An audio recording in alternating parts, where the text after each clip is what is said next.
Bienvenido al mundo de lo desconocido. Esto es Expediente 13.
Buenas noches.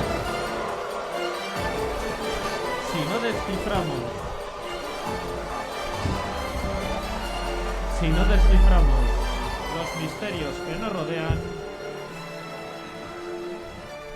todo nos parecerá inexplicable.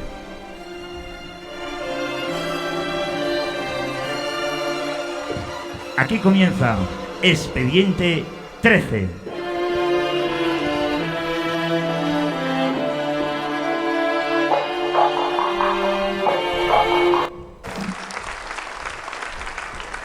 Cuando yo era niño, el desastre más temido era una guerra nuclear.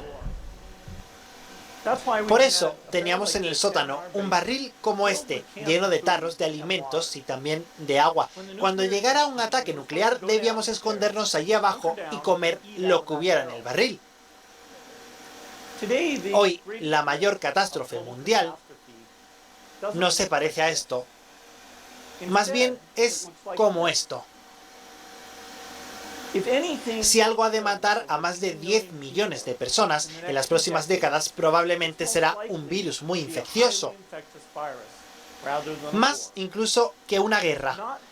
Sin misiles, simplemente microbios.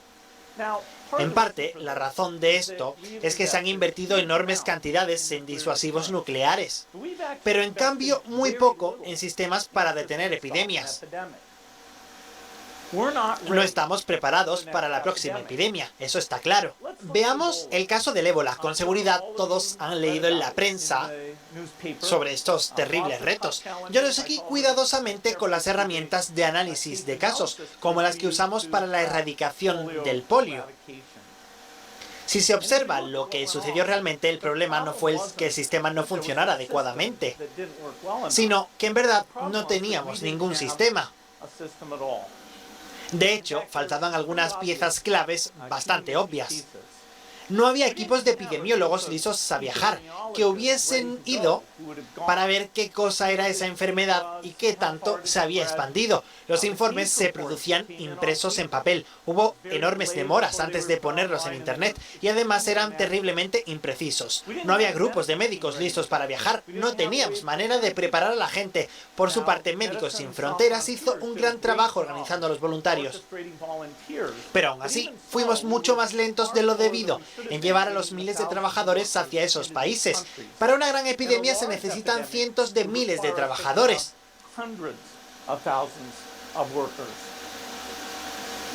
No había nadie dedicado a estudiar nuevos métodos de tratamiento. Nadie que estudiara los diagnósticos, nadie que estudiara cuáles instrumentos debían usarse. Por ejemplo, se podían haber tomado sangre de supervivientes para procesarla y aplicar ese plasma a la gente sana, Bueno, pues hemos querido arrancar el programa de hoy con las palabras en el año 2015 del señor Bill Gates, en una celebración en la que, en principio, lo que estaban hablando era de que no estábamos preparados para una pandemia. Esta conferencia que dio, pues bueno, a ver. No te pases tú. Sí, a ver, ¿ahí mejor? A ver, pues nada, lo que decía, en el 2015 en esta conferencia pues el Bill Gates lo que decía era un poco todo eso. Muchos dijeron que si Bill Gates era el causante de que el virus existiera y bueno, pues se le causó un poco como el principal causante de todo ello. Vamos a tratar aquí un poco de lo que es el origen y demás. Para ello, antes de nada, antes de empezar un poco lo que es un poco a ampliar todo lo que aquí traemos, sí me gustaría preguntar un poco a mis compañeros, Raúl, Sergio, Alejandro.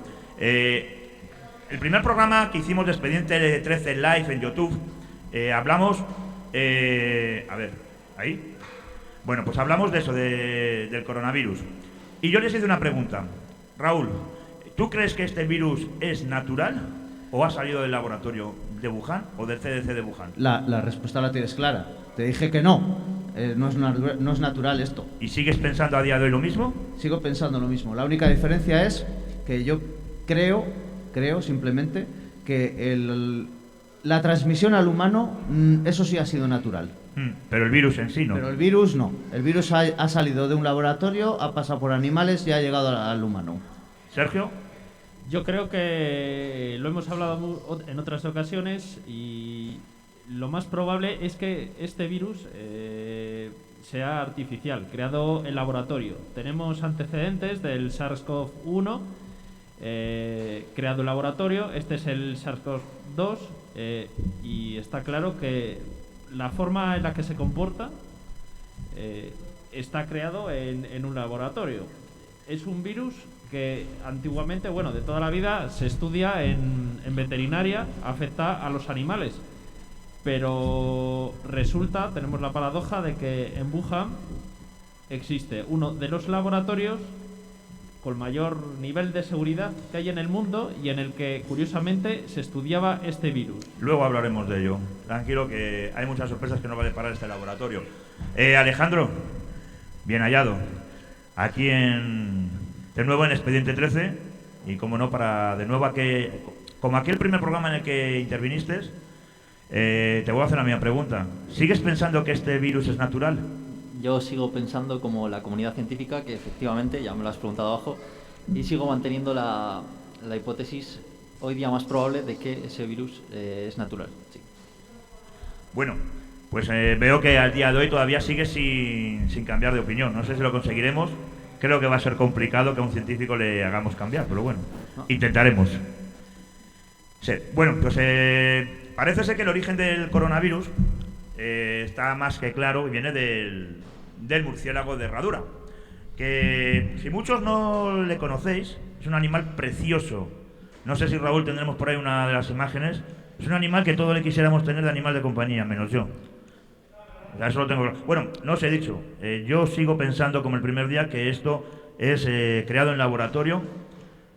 Al principio pensaba que el virus había sido pensado pues para exterminar, o sea que lo habían lanzado intencionadamente, pero últimamente parece ser, por lo que he ido captando, que más que eso ha sido una fuga, que el virus ha podido escaparse del laboratorio, pero parece ser que es más probable que se haya escapado del propio CDC de Wuhan, que luego hablaremos porque tiene mucha relación el CDC de Wuhan junto con el mercado de donde tanto se ha hablado últimamente sobre ese mercado.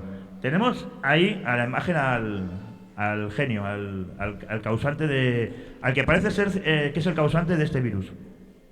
Ese murciélago de herradura que se encuentra a 900 kilómetros de Wuhan. Es el único murciélago que conozcamos que los chinos no se comen, porque ellos hacen sopa de murciélago, pero parece ser que es con el murciélago común, pero no con este. El murciélago de herradura, principalmente lo que buscan de él cuando van a las cuevas a capturarlo son sus garrapatas.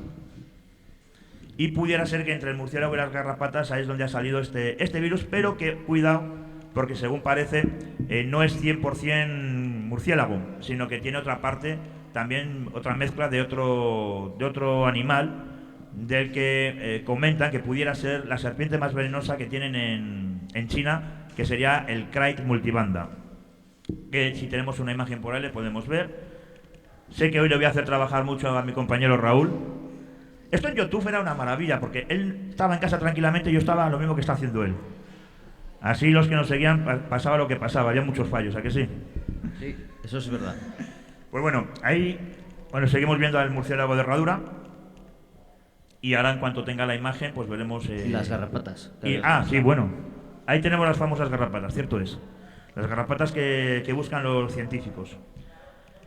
Y que, por cierto, tenían tanto en el laboratorio como en el CDC de Wuhan. Ambos laboratorios. El laboratorio de Wuhan es un laboratorio de nivel P4, el más alto en cuanto a bioseguridad se refiere. Y el CDC pues tiene también otro laboratorio donde principalmente pues estaban investigando. Lo que sí me sorprende, no sé si Alejandro conoces el tema, te voy a poner un poco en un aprieto a lo mejor, pero que parece ser que este virus, y aquí es donde puede sorprender un poquito, se llevaba ya trabajando, o sea que el virus no era desconocido y que llevaban ya 2 años trabajando con él. Y concretamente, si busco en mis apuntes, estaban Estados Unidos, Alemania, Francia y Japón junto con China trabajando en este virus. No sé si ese dato tú le conocías, Alejandro.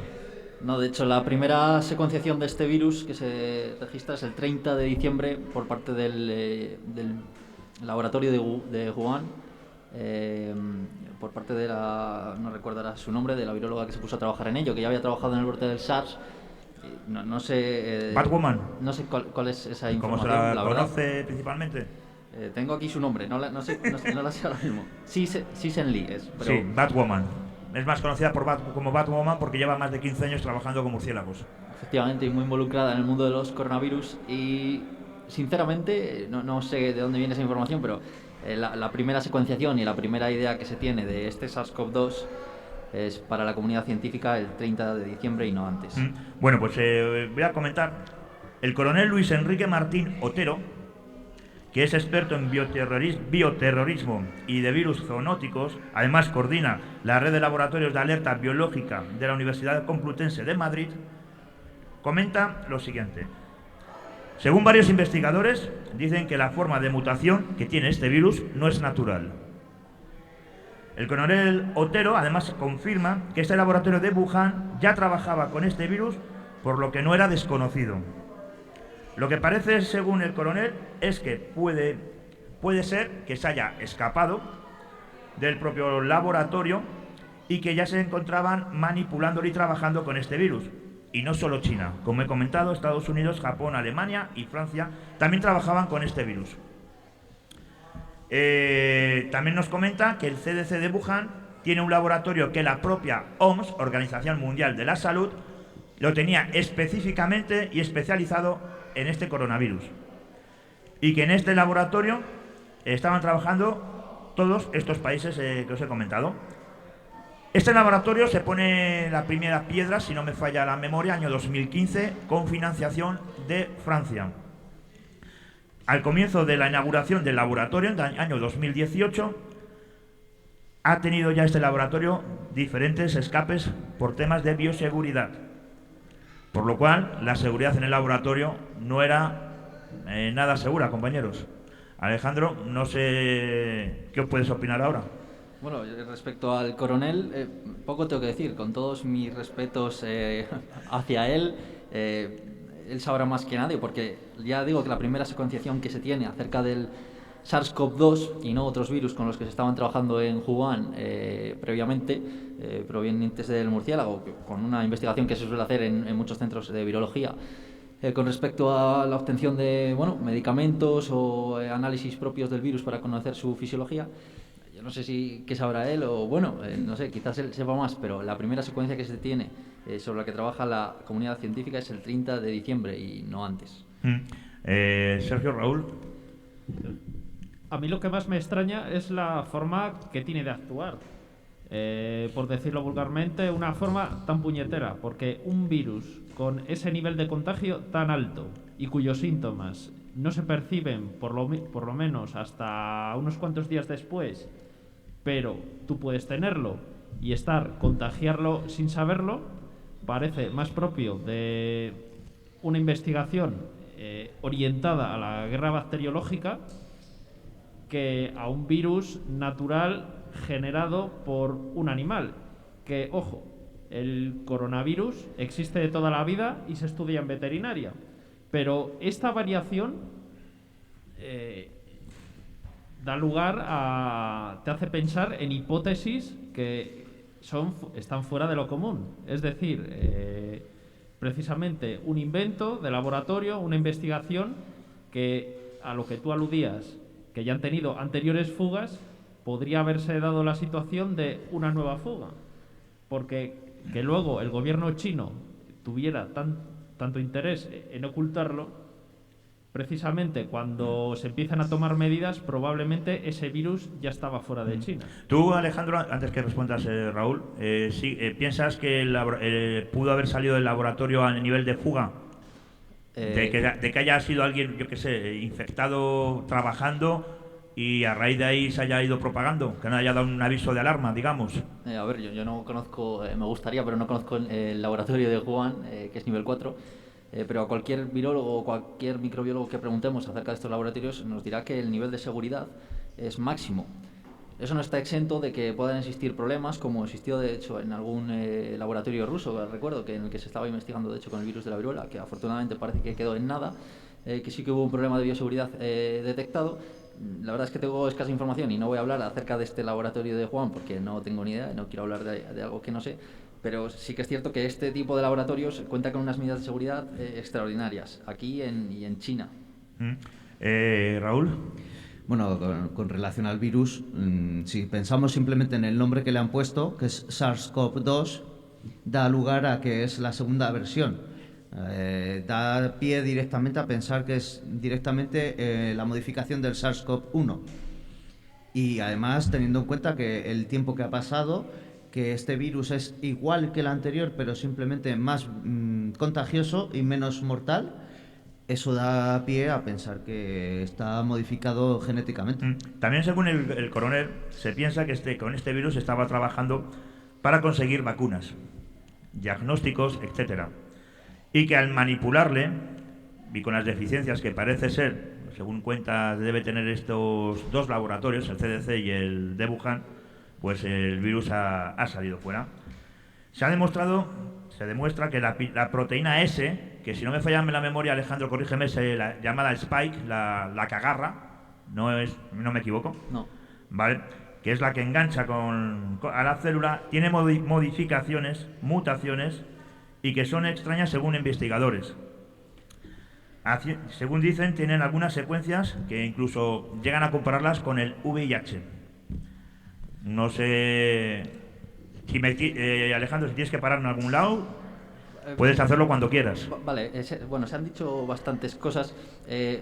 Por responder primero a Raúl, cuando ha hablado del SARS-CoV-2, es cierto que se llama así, se denomina así el SARS-CoV-2, parece una secuela del SARS-CoV-1, pero en realidad ese nombre hace referencia al SARS, es el síndrome agudo respiratorio severo, que son las siglas de SARS, y de ahí se denomina el coronavirus y 2. No queremos decir que sea una segunda, ya sé que tú tampoco lo decías por eso, sí, pero que no quiere decir que sea una secuela o algo parecido. Aunque no son hermanos. No, de hecho, bueno, pertenecen a la misma familia, al coronavirus, pero no son los virus más similares. Sergio también ha dicho que el SARS es del laboratorio, se ha demostrado su origen en el laboratorio. Yo no estoy de acuerdo con eso, ha sido en su entrada. Estoy de acuerdo en que el SARS, además por investigación de esta científica china, Sisen Li, tiene un origen natural a través de murciélagos y civetas. Es una teoría, de hecho, bastante aceptada dentro de la comunidad científica. Y respecto a esto que me has comentado de la proteína S, es cierto que es la que se utiliza para entrar a las células, pero sí que es cierto que hay algunas modificaciones de la proteína S, que es la que le hacen tan infectivo, como es algunas modificaciones en el receptor del dominio, en varias partes de su estructura, pero sí que es cierto que todas esas partes de las proteínas se han encontrado. La que más llama la atención es una donde corta una proteína de nuestras células que permite la unión y la entrada en la célula, pero aunque no se haya visto en virus de su misma familia, que son betacoronavirus, sí se han visto en otros virus. Por lo tanto, uno de los argumentos también que sostiene que este virus es de origen natural es que todas esas modificaciones se han encontrado en algún virus de la naturaleza, por así decir. Respecto y con esto acabo, las regiones similares a las del VIH, no estoy para nada de acuerdo. De hecho, no hay ningún paper que así lo avale. Es cierto que se ha dicho, de hecho se hizo mucho ruido con esto, porque Luc Montagnier, el premio Nobel, sacó esas declaraciones, todavía no ha avalado sus afirmaciones con pruebas. También un grupo indio, que tampoco ha presentado paper, también dijo algo parecido, pero cuando nosotros hacemos los análisis bioquímicos respecto a virus de VIH y SARS-CoV-2, no hay ninguna similitud, y no es cierto que tenga secuencias del propio VIH más allá de ciertas secuencias que están extendidas en todos los virus porque tienen una alta capacidad para permanecer en células de mamíferos o de animales, etcétera. Es decir, que por selección natural son bastante eficaces, pero más allá no. De hecho, el SARS-CoV-2 tiene más similitudes con otros virus que con el VIH. También comenta el coronel que cuando un virus muta lo hace a lo largo de la frecuencia y no en una parte corta. Y sobre todo, de engancha a la célula que infecta. Lo que dice que es raro que la naturaleza coja una secuencia de aquí y la lleve aquí. Que eso es bastante extraño, por no decir que casi diría que imposible. Solo la proteína S es la que muestra las mutaciones de todo el virus. De todos los coronavirus, el SARS-CoV-2 hasta el momento no existía. De todos los coronavirus cribados de murciélagos, este no existía. De ahí dicen que puede ser que salga del laboratorio. El virus, según el coronel Otero, es el prototipo ideal para un arma biológica. ¿Qué es lo que se busca?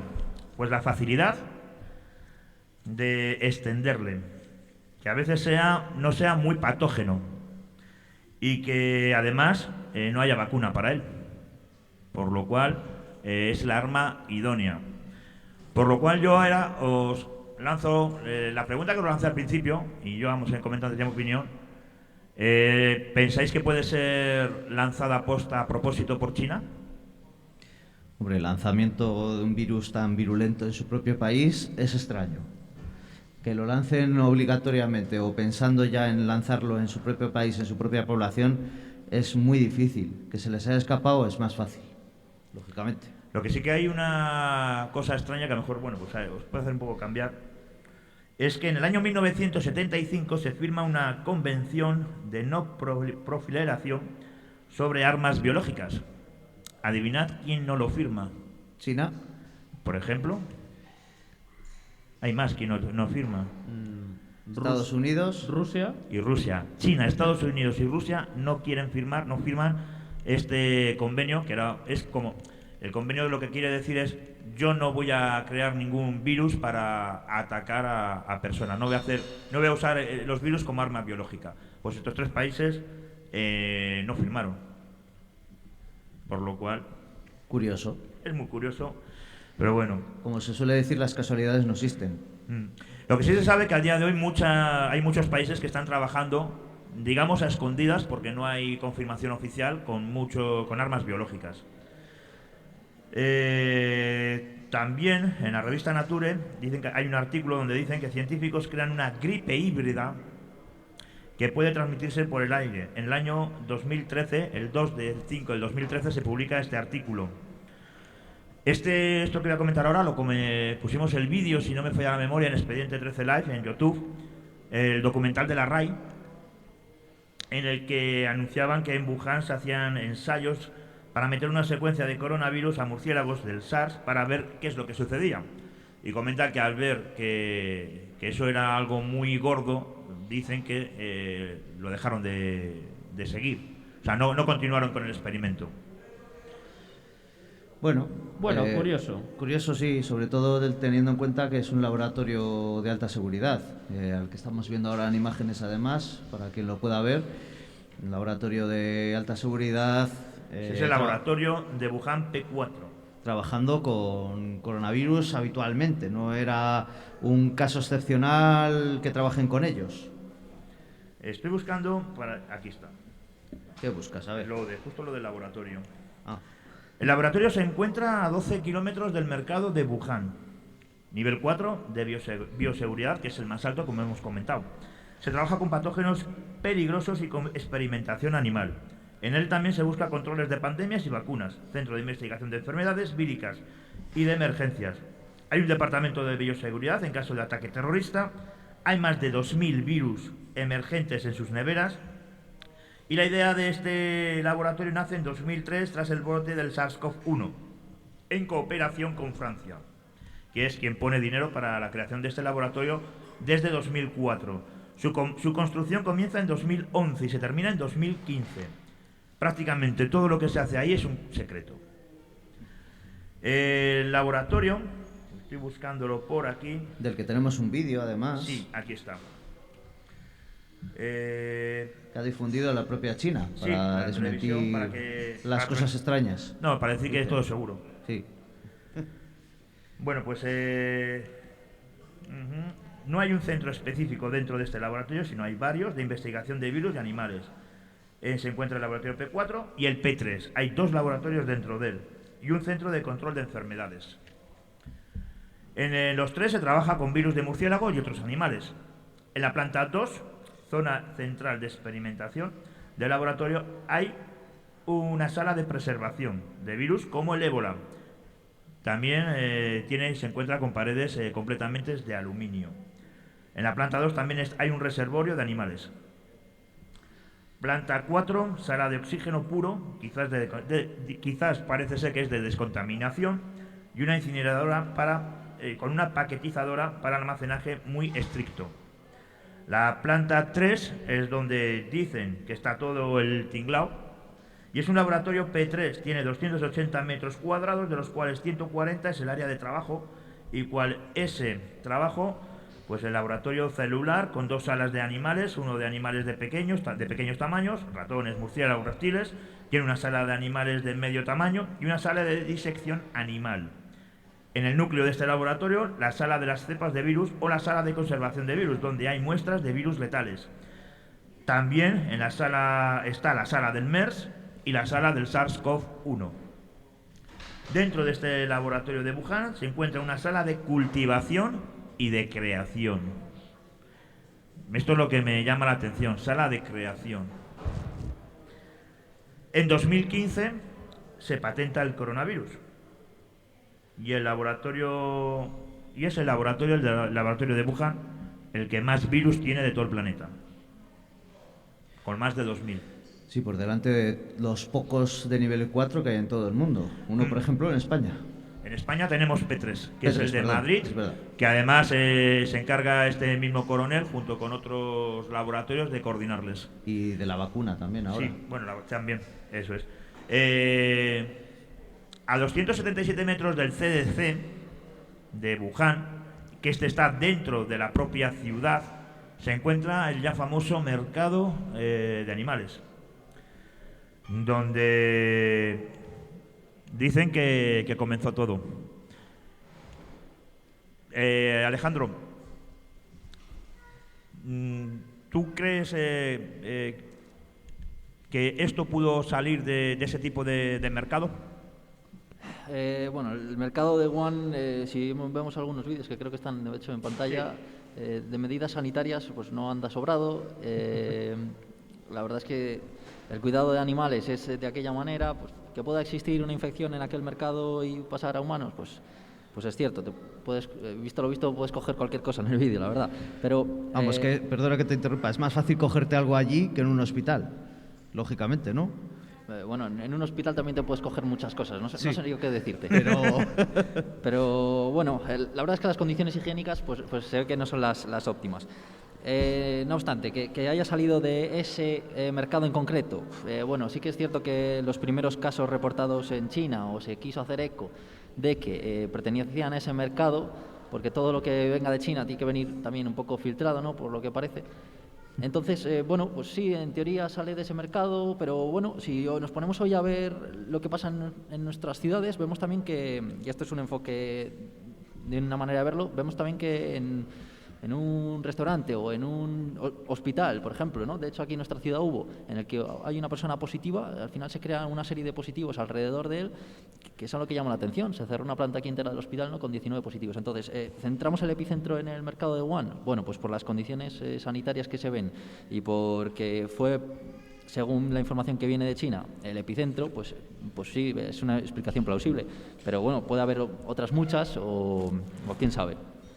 Pero a mí lo que me llama la atención es que desde 1918 no hemos tenido una enfermedad tan contagiosa como esta. Y claro, si tenemos esos niveles sanitarios tan ínfimos en Wuhan, hablamos de Wuhan, pero estoy seguro que a lo largo y ancho del mundo hay lugares con ese nivel de suciedad.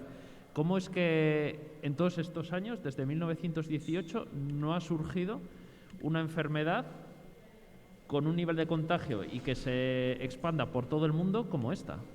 Bueno, eso al final es una lotería, si pensamos en la hipótesis mía, más allá de la vuestra, ¿no? Si nos centramos en la mía.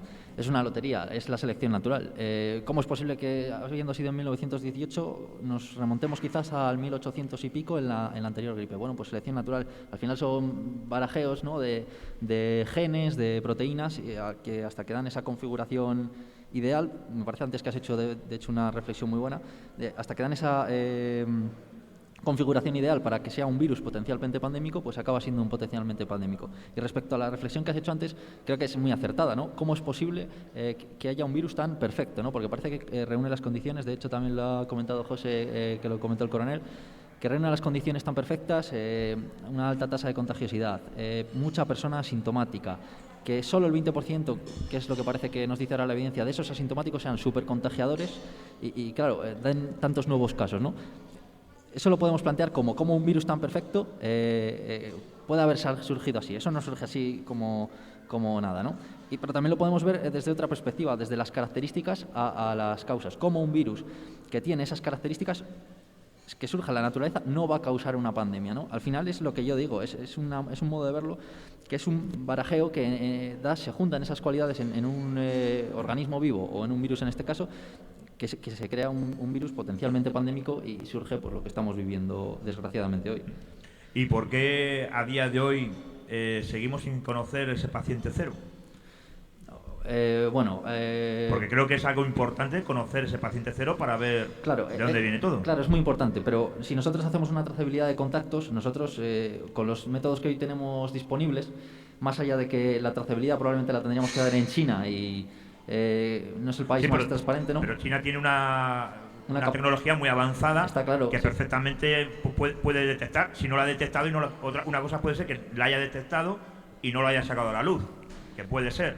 No Yo quizás me voy más por ahí. Eso supondría casi más un respaldo a vuestra teoría. Pero yo sé que si China, creyendo nuestra teoría, se hubiese encontrado con esto, con un problema más grave probablemente del que venda, que hubiese tenido millones de infectados y demás, se encuentra con esto, al final los medios que ellos tienen, aunque tengan una elevadísima tecnología, son test de anticuerpos, que te van a decir si personas lo han pasado o no, pero no te van a decir cuándo lo han pasado, si antes, después, y cómo lo trazas. Sabes quién quizás lo ha pasado, pero ¿cuál ha sido la trazabilidad? ¿Hasta dónde tiras atrás? ¿De dónde vas trazando, ¿no?, por así decir? Entonces eso es complicado. Lo que parece es que el virus sale a la luz el 31 de diciembre, si no me falla la memoria, corrígeme compañeros. Sí. 31 de diciembre es cuando se empieza a hablar de este virus y ya no recuerdo ahora bien la fecha, pero mediados de enero por ahí es cuando cierran Wuhan, más o menos.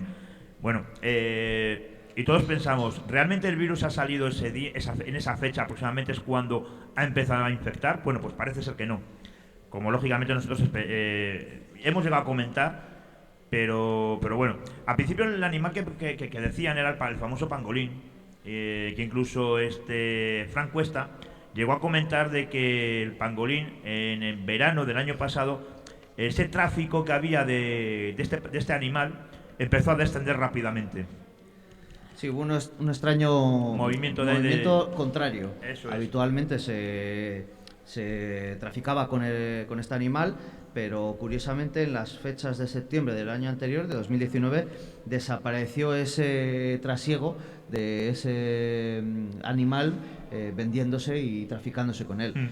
Curiosamente, justo cuando comienza todo esto, que no se dice nada hasta diciembre, recordemos, desde septiembre hasta diciembre. Pero anteriormente, en octubre, del 17 al 28, si no me falla la memoria, se celebran en Wuhan los Juegos Militares, donde varias expediciones, concretamente Estados Unidos, tiene 5 infectados, que se creen que es una fuerte gripe, se les llevan y para tu casa.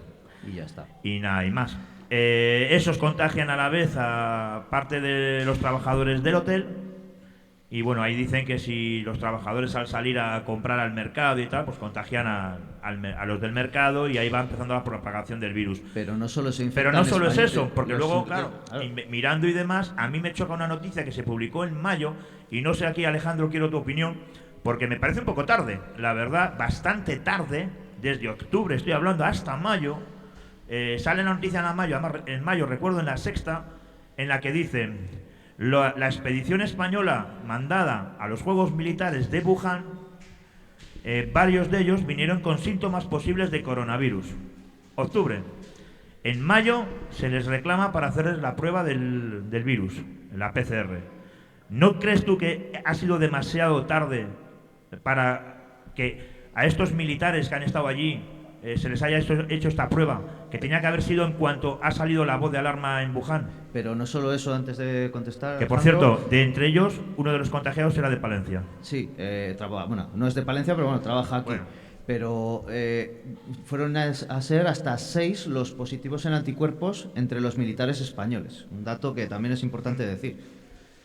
Pues sí, llega tarde, pero también digo que no habríamos conseguido una gran información si la hacemos antes también, porque al final, cuando se da la voz de alarmas en marzo y hacemos una PCR en marzo, no nos va a decir nada. Pero como ha dicho Raúl, que se les detectó anticuerpos, supongo que ha sido anticuerpos el test que se les ha hecho. En ese caso, pues podríamos tener una mayor seguridad, ya que en mayo quizás ha habido una mayor transmisión en España y no se han podido contagiar con mayor probabilidad en España que en China, ¿no? Al final no nos dan certezas que tengan anticuerpos, porque no sabemos si se han contagiado aquí o allí.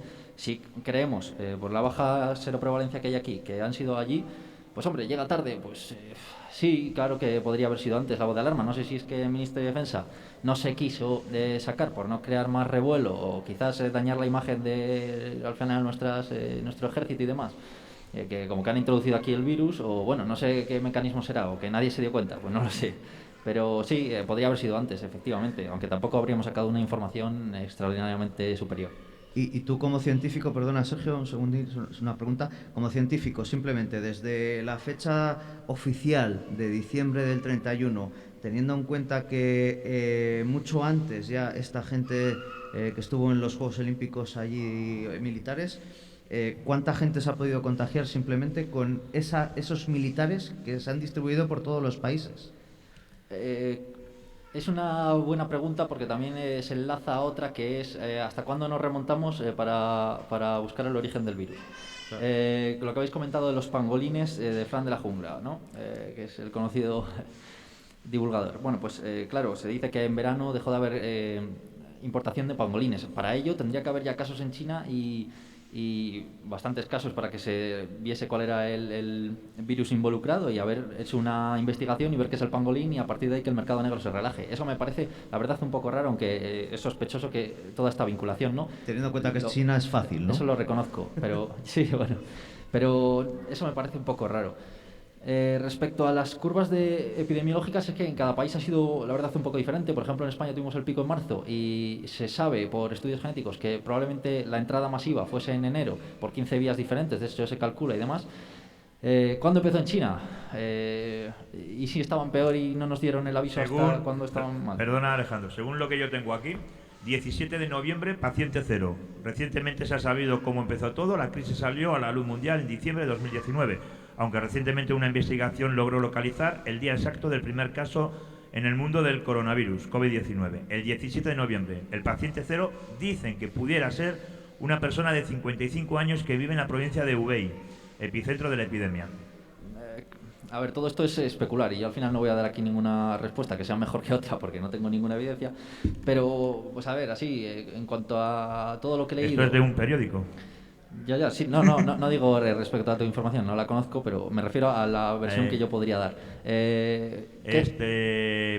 Sergio, ¿la tienes tú por ahí? Pásasela.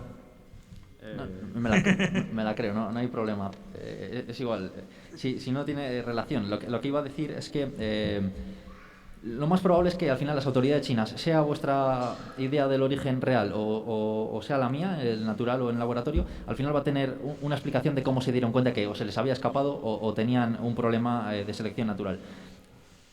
La forma de la que se dieron cuenta es evidente. Empezaron a tener casos de neumonía, que ellos se les fue de las manos, y probablemente las primeras, cuando tú tienes una neumonía de ese tipo, pues, la clasificas como idiopática, como se hicieron, porque se sabe que en España tuvimos neumonías en febrero, que luego se ha sabido que eran de coronavirus, pues la clasificas como una neumonía idiopática, que no sabes qué germen o por qué se produce. Pero claro, cuando te llegan 30.000 neumonías en una semana, empiezas a decir que aquí hay algo raro, y quizás es ahí cuando ya se da la voz de alarma y se secuencia el virus y se da la voz de alarma mundial, aunque yo también creo que minimizando los números que se vieron en China. Pero Claro, teniendo en es lo cuenta... Perdona, Sergio, sí. Sí, es lo que te iba a haber preguntado yo al principio, que más o menos me lo has respondido. Yo te iba a haber preguntado, ¿cuándo crees que el coronavirus llegó a España? Porque yo recuerdo, experiencia personal mía, que estando en enero, de la noche a la mañana, empezaba a haber gente con gripes raras. Uy, tengo una gripe, no es como otros años en la época de la gripe, que todo el mundo tiene gripe. De Pues, gente con la que habías estado hablando un día antes estaba perfectamente, y al día siguiente, joder, estoy agarradísimo, estoy fatal, de la noche a la mañana. Pues Sergio, te voy a comentar. 31 de enero, los primeros casos en España. El 27 de febrero es cuando llega Castilla y León. Eso son cuando... Eso es lo oficial. Lo oficial que tenemos aquí. Pero en España tuvimos una epidemia de gripe o supuesta gripe en enero. Sí. Con lo cual ahí ya podría estar perfectamente el virus afectándonos a nosotros pensando que es una gripe, ¿verdad? Yo desconozco ese dato, puede ser, no lo sé. Pero al final está claro que entró antes de que se diera ese primer PCR positivo, muy probablemente. Ya he dicho que como estudios genómicos, que al final es lo que más yo me he referido, he leído y tal, pues parece que tuvo hasta 15 vías diferentes en enero. Que pudo entrar antes, pues no lo sé. Al final lo más fiable que he encontrado han sido esos estudios genómicos, y lo que nos dice es que entró en enero. ¿Cuándo entras en España? Bueno, tampoco es muy importante a mi modo de ver ahora mismo, sino cómo paliar otras cosas que nos está dando la pandemia, que es en lo que yo ahora me estoy leyendo más, y tampoco os puedo dar mucha información. Sí, porque ahora estamos pensando ya en solucionarlo. Porque ya que hemos actuado tarde y hemos llegado tarde todos los países, porque también está claro que China cerró mucho la boca, digamos, mucho tiempo. Ahí es donde iba a comentar yo. ¿Creéis que China ha dicho la verdad? ¿Ha contado todo lo que sabe sobre el virus? Tanto a nivel para que nos enteremos los ciudadanos, como a nivel científico. China ha dicho, ha hablado, ha comentado todo lo que tenía que decir. ¿Se sabe todo sobre este virus? Pues primero, mira, el militar que dio la voz de alarma, el militar español, que dijo las palabras claves. Si en China están fabricando y están construyendo 5 hospitales en una semana, no tienen los casos que decían. Eso es lo claro, sí, y lo más claro que te puede decir alguien ahora mismo siendo un militar y conociendo China, porque lo conoce. De ahí, si tienes en cuenta que cuando ellos están diciendo que tienen 10, lo normal es que tengan 1.000 o 1.000.000, haz la transpolación de lo que decían que tenían y lo que ha habido. La prueba la tenemos con el tema de los muertos que dice China, porque Wuhan tiene 11 millones de habitantes. De esos 11 millones, según China, dice que solo 3.000 y pocos son los que han fallecido. Pero qué casualidad es que desaparecen 2 millones de teléfonos, dejan de estar conectados, cuando conocemos cómo funciona China en cuanto a la tecnología. Por lo cual hace creer que serán más de esos 3.000 que dice. Pero ya lo que voy, Alejandro, por ejemplo, ¿tú crees que científicamente y a nivel de ciudadanos ha contado todo lo que se tenía que contar sobre este virus? O mejor, ¿os ha informado a los científicos todo lo necesario sobre este virus? ¿Por parte de China? Sí. A ver, yo... ¿Tú qué crees? Yo creo que no, pero tiene matices. Yo desconozco mucho acerca de las cuestiones culturales chinas y políticas, más allá de que hay un régimen, cierto régimen, y que hay una gran censura de gran parte de la información. Pero si nos ponemos al final en términos epidemiológicos, con lo que hemos visto en todos los países, y lo que se han tenido que encontrar en China, que se lo han tenido que encontrar de cero, no sobre aviso, aunque fuese ligero como nosotros. Porque ya, hablando de China, creo que es la provincia de Hubei, que ya solo tiene 56 millones de habitantes. No estoy seguro, pero creo que son 56 millones de habitantes en Hubei. Esa magnitud es España entera, en una sola provincia china. Que tengan 3.000 millones de muertos en una ciudad como Wuhan, con 11 millones de personas, No lo sé, no sé si son 3.000 en toda China o no sé cómo. No sé cuáles son los números. Cerca de 5.000 en todo China, pero solo Wuhan tenía 3.500 por ahí. Claro, con esa cantidad de gente, viendo que en España, si admitimos los estudios de seroprevalencia, han sido cerca de 2,5 millones de contagiados, y se ha liado la que se ha liado y hemos sufrido lo que hemos sufrido, pues que en un sitio como China, en el que construyen 5 hospitales, haya 4.000 muertos, cuando aquí, según datos de línea, hay una sobremortalidad superior a 40.000, pues yo no me lo creo, la verdad, no me lo creo, sabiendo las características además que tiene China, sabiendo que los gobiernos normalmente ya europeos y tal intentan maquillar las cifras para validar su gestión, que no me voy a creer yo de China, ¿no? Bueno, en fin. Sí, la verdad que no, pocos o nadie nos creemos lo que dicen. Hablando de China, bueno, vamos ahora con el tema de vacunas y demás que estamos teniendo, con esa carrera por lanzar la primera vacuna y demás. Yo te voy a lanzar otra pregunta, que aunque más o menos me quiero conocer tu respuesta, porque ya más o menos nos vamos conociendo. ¿Tú crees que... A ver, todo el mundo conocemos que Wuhan ha estado encerrado, que ha estado varios meses en cuarentena, que no han podido ni entrar ni salir nadie.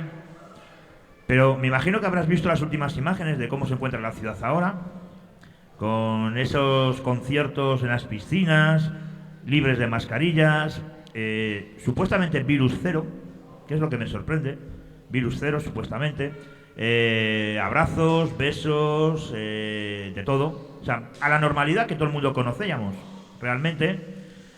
Y yo te voy a lanzar una pregunta.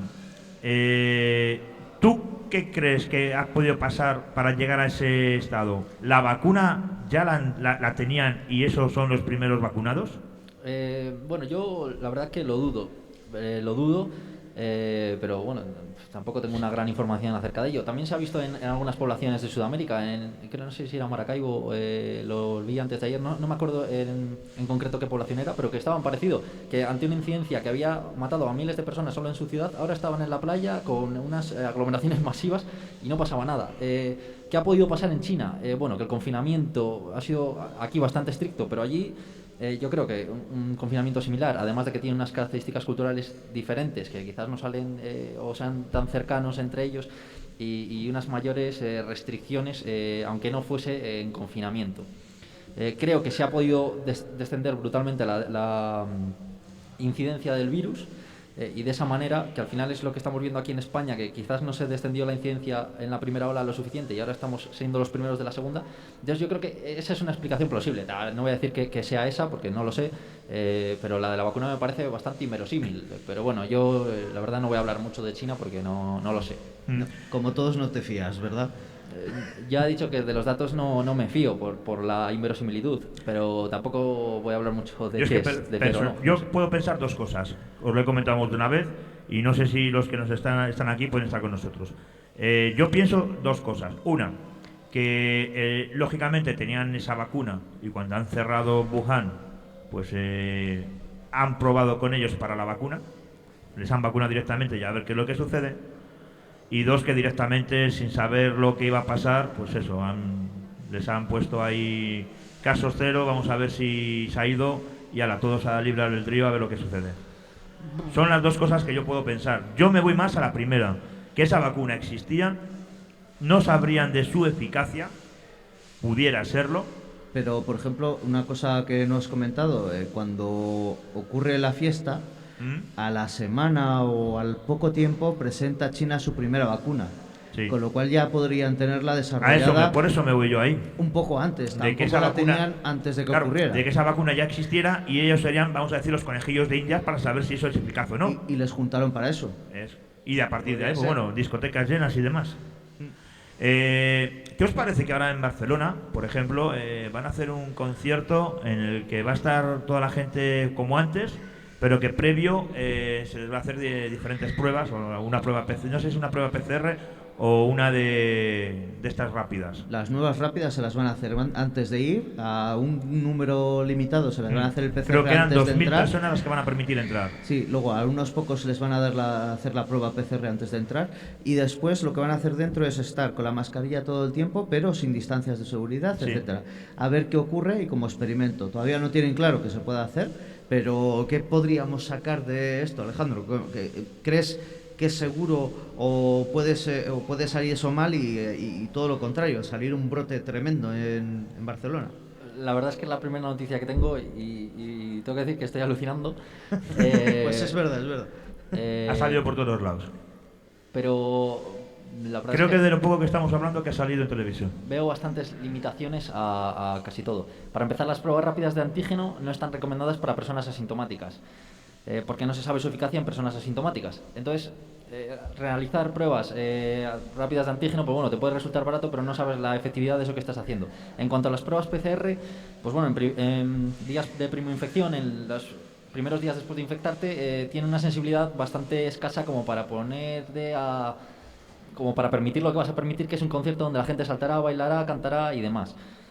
Me parece que los conciertos se deben hacer con distancia de seguridad. Entendería que este experimento se realizase, bueno, no lo entendería en ningún caso, porque se está jugando con la salud de los que están dentro, de hecho, pero bueno, entendería que se realizase en un contexto en el que, en forma de experimento, evidentemente con el consentimiento de todos los que van a entrar, porque se están jugando su salud, y habría que ver sus limitaciones éticas, pero como experimento, y tener a todos los participantes los siguientes días controlados, que te podría dar información acerca de cómo se transmite el virus, cómo de útiles son las mascarillas, cómo tal, cómo cual.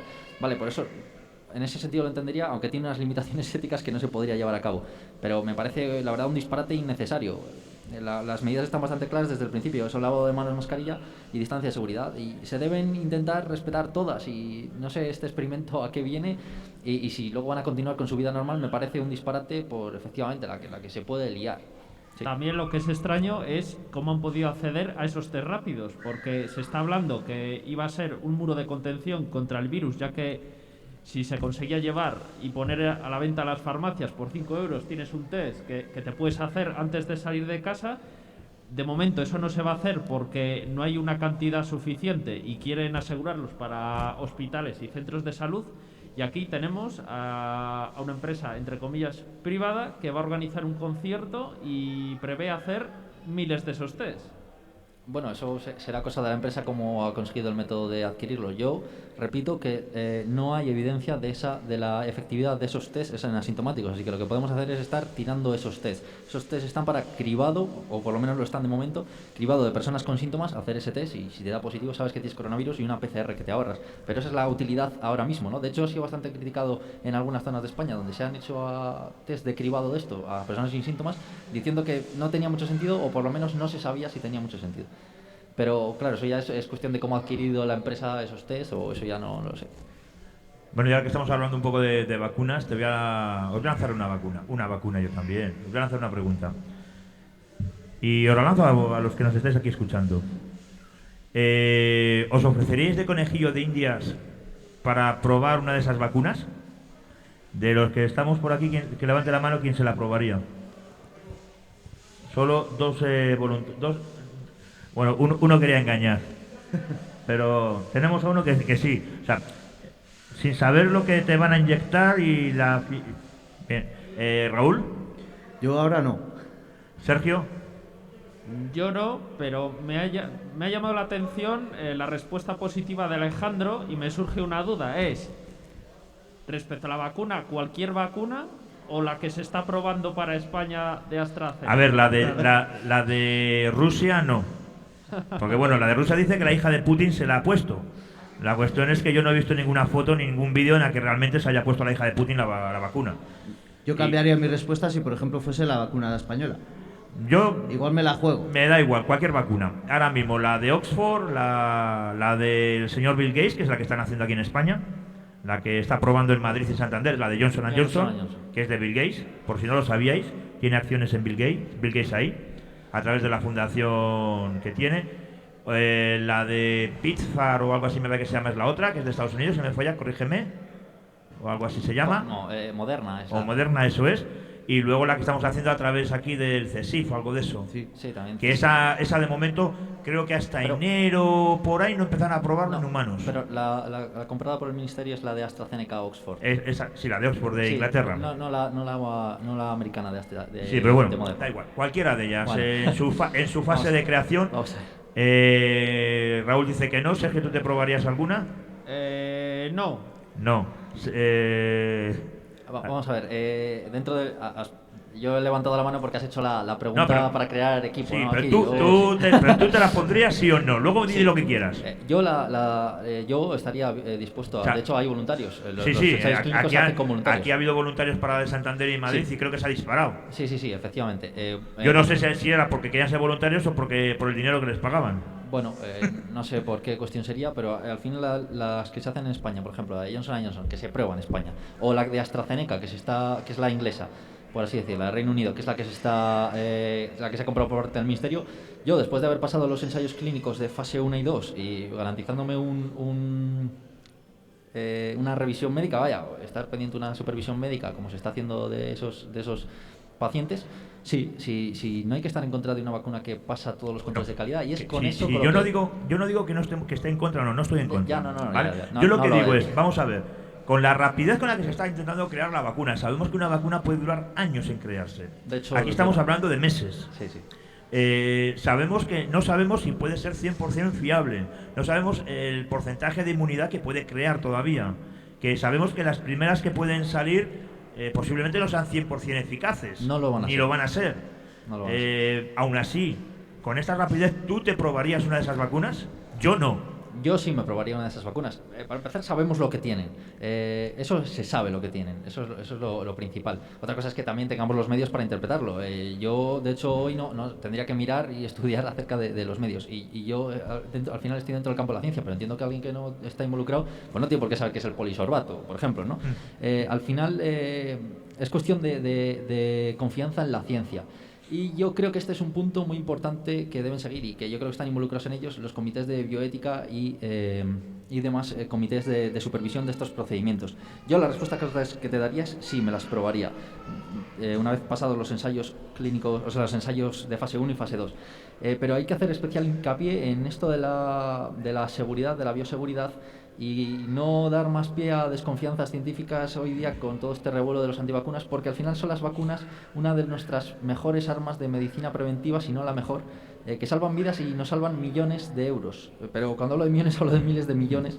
Entonces es importante, yo sí me la pondría, pero es importante asegurar en fase 3 ahora, no acortar plazos pese a las presiones políticas. De hecho, se firmó hace poco un tratado de todas las farmacéuticas, de las 9 principales, firmando un tratado de que no iban a ceder a esas presiones políticas. Espero que sea así, que lo lleven a cabo, y que si hay que esperar unos meses más, pues habrá que esperar unos meses más y tendremos que fijarnos en la prevención sin vacuna, pero es imprescindible que se haga de forma segura. ¿Y cuándo crees que se podrá empezar a vacunar a cierta parte de la población? Porque se empezó hablando, bueno, el presidente del gobierno nos ha dicho que ya para enero, Trump dice que en Navidades, se está hablando por otros cauces de primavera, otros verano, pero sin embargo hay médicos que te dicen que por lo menos 2 años. Claro, el presidente del gobierno, el nuestro, como el de todos los países, tienen bastante prisa para que salga la vacuna ya. En enero, pues... Bueno, prisa para algunas cosas, para otras no tiene prisas. Pues no lo sé, la verdad. En enero, ¿cuándo saldrá? Supongo que tenga que, como ya he dicho, pasar los diferentes tipos de control, y espero que pasen todos exhaustivamente. Y yo no quiero dar una fecha porque ni tengo la capacidad para saberlo, ni se saben los acontecimientos que pueden pasar de aquí al final de la fase 3. Pero siguiendo un orden habitual de tiempo que puede pasar por esta fase, en cualquier vacuna, no estamos hablando de 2 meses. Siguiendo un orden habitual de tiempo, creo que son 5 años la previa que antes ha salido, que es la del ébola.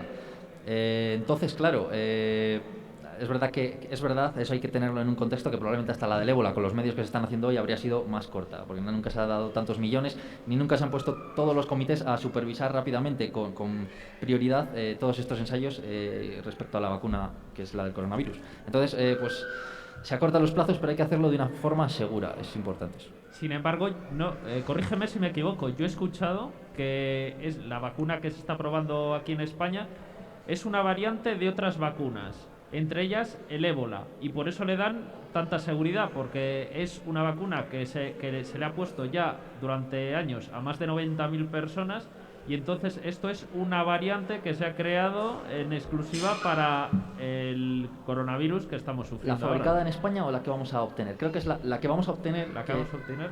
Sí, la que vamos a obtener de Reino Unido, que se hace con adenovirus, es verdad que es similar a la del ébola. De hecho, al final, cuando quieres acortar plazos, pues buscas mecanismos que sepas que son seguros dentro de lo que cabe para acortar esos plazos, como es la utilización de adenovirus, que se ha utilizado en otras vacunas, o, por ejemplo, la de España, que es con el virus de la viruela, que también se ha utilizado en otras, una en Alemania, que ha dado muy buenos resultados respecto a otro patógeno, no recuerdo cuál. Entonces, pues sí, efectivamente, intentas acortar plazos también de esas maneras de virus que sabes que no te van a dar problemas de bioseguridad o no te deberían por qué dar. Pero bueno, eso es al final un mundo y ahí debe hablar la gente experimentada ya metiéndose a fondo y no yo. ¿Qué piensas cuando ves a un personaje como Donald Trump en el que recomienda inyectarse lejía, en el que aun contagiándose como se ha contagiado le sigue dando igual todo? Se da un paseíto en el coche. Se da un paseíto en el coche, saluda desde la Casa Blanca sin ton ni son. Bueno, también son un poco el enfoque de las noticias, ¿no? Porque yo no creo que un presidente salga y pida a su población que se inyecte lejía. Bueno, quizá ha sí, hecho una broma. Y cuando una se lo broma... pregunta a la ministra de Sanidad de Estados Unidos, no sé qué quieres que te diga. Que si eso podría ser viable. ¿Qué piensas tú como científico, una persona como Donald Trump o como Bolsonaro? Que son quizás los dos personajes que han dejado un poco, decir, bueno, hacer un poco lo que os dé la gana. El presidente de México también. Sí, bueno, hacer un poco lo que da. Porque bueno, también Boris Johnson hizo lo mismo. Pero Leñes, cuando lo cogió, espabiló. Hombre. Y empezó a tomar las medidas. Creo que a él en este caso le vino bien. Sí, bueno, si hacemos un análisis así general de cómo queda gran parte de la clase política general mundial. Sí, ninguno sale aprobado. Ante esta pandemia, pues bueno, la verdad que sacamos algunos personajes. Lo de Trump, bueno, sería cómico si no fuese quien es, la verdad, porque pues al final yo he visto el vídeo, sí que es cierto que puede ser lo de Sergio, ¿no? Que hay cierta casi inquina hacia él, también se la busca, es que bueno, es un personaje peculiar respecto a esto del coronavirus. Hombre, pues habiéndolo pasado como parece que lo ha pasado, que ha necesitado oxígeno, que tal, que yo he visto la imagen saliendo al balcón que casi se tiene que quitar la corbata porque tenía una disnea que levantaba los hombros y todo para poder respirar. Al final hay que entender también que está, bueno, hay que entender y hay que criticar, que está en campaña política y bueno, quiere dar aquí la señal de fortaleza. No sé qué quiere dar. La verdad es que es profundamente, desde mi punto de vista, irresponsable.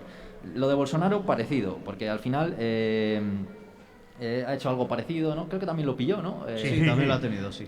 Bueno, y salió a saludar sin mascarilla sin y todo, estando en cuarentena. Y se hacía selfies con la gente. Es verdad. Y en la previa de pillarlo casi se reía del virus, sí. Gripe. Bueno, pues otro comportamiento profundamente irresponsable. Y también ha comentado Sergio lo del presidente de México, que tampoco se oye mucho y ha dejado cada perla en las ruedas de prensa. Sí. Interesante. Que también se reía del virus y que si nos iba a salvar, no sé, que sacó un objeto que nos bendecía. Bueno, perdona, sí, para reírse. Sacó un superhéroe. Sí, para reírse la de ministra de Sanidad de Lima, que dijo que el principal problema del contagio es que la gente respiraba. No sé, yo. Que esto se solucionaba si no se respirara. Sí, claro. Sí. Bueno, claro, tiene razón. Puede probar ella. Si se respira, tenemos el problema de coger el virus. Si estás muerto, no vas a cogerlo. Lógicamente. Bueno, he comenzado al principio. Yo tengo una pregunta. ¿Pregunta? Acerca del cóctel de medicamentos que se dice que se le ha suministrado a Trump, que era experimental. ¿Realmente sabes si eso es así? No he leído mucho, pero por lo que he leído, que ha sido un titular y el pequeño párrafo así introductorio, descriptivo, sí que ha sido un buen cóctel, la verdad.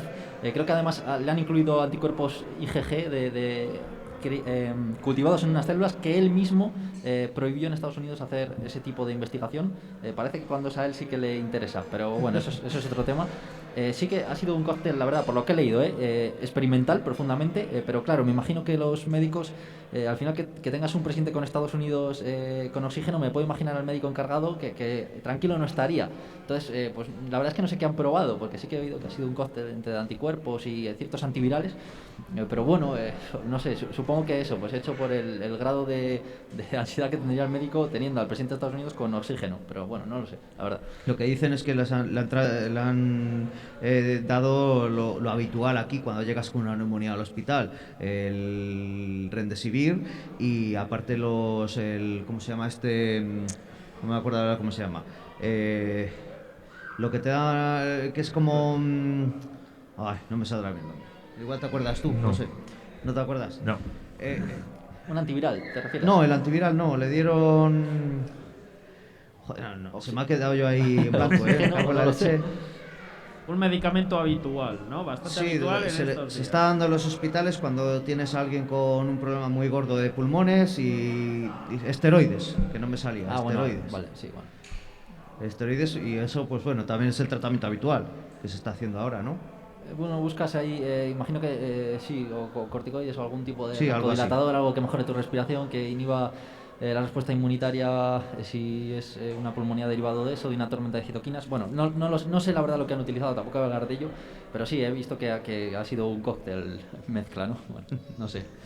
Bueno, hace poco, en unos meses, y ya luego entramos en materia con patentes y demás, la viróloga china, que tengo aquí su nombre, Li Menyan, no sé hablar chino, o sea, publica un informe que dice algo así como características inusuales del genoma del SARS-CoV-2 que sugieren una modificación de laboratorio sofisticada en lugar de una evolución y delimitación naturales de su probable ruta sintética. Has tenido acceso al informe y así en un primer vistazo a lo que le has podido ojear y demás, ¿qué opinión te tiene? Bueno, a ver, yo en primer lugar debo ser humilde y yo no tengo Antes de nada, estamos hablando de una viróloga que está en Estados Unidos protegida porque China supuestamente se la quiere eliminar. Y dice que tiene mucha información y entre ellas lo que ha dado son estas 26 páginas en la que, entre otras cosas, corrígeme, dice hasta cómo se manipula un virus. Bueno, habla de una serie de métodos, no sé si son 3 los esquemas que ha juntado de las diferentes modificaciones. Yo, como he dicho, debo ser humilde y yo no tengo las herramientas para valorar ese informe. Puedo entenderlo, pero no puedo valorarlo a nivel de hacer una crítica, porque yo ni me dedico a eso, ni mucho menos. Ni tengo los conocimientos, entonces sí que me he molestado en buscar cierta parte de la crítica que ha hecho Christian Andersen, que es un divulgador muy famoso del Institute Research. No recuerdo, creo que es en California, está estudiando, que es un virólogo. Muy interesante y que sí que ha hecho una crítica a él. Yo lo que traigo es la crítica de Christian Andersen y de otros virólogos como David Robertson de la Universidad de Glasgow, no mía, evidentemente. Y bueno, eso es lo que vengo a exponer. ¿Qué me parece? Bueno, me parece, según estos autores y lo que les he leído, poco riguroso el informe.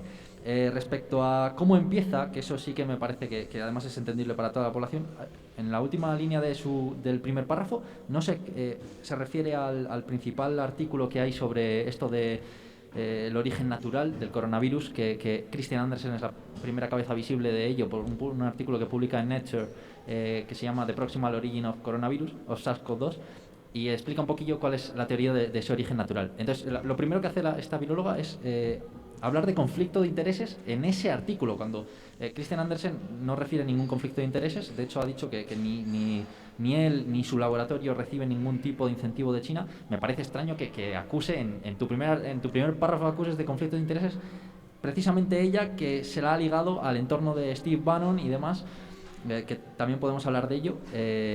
Me parece que empezar un artículo científico con eso me parece poco riguroso, y además los métodos que ella utiliza los califican los especialistas y no yo, los expertos, como poco rigurosos. Esa es la opinión que me merece a líneas generales.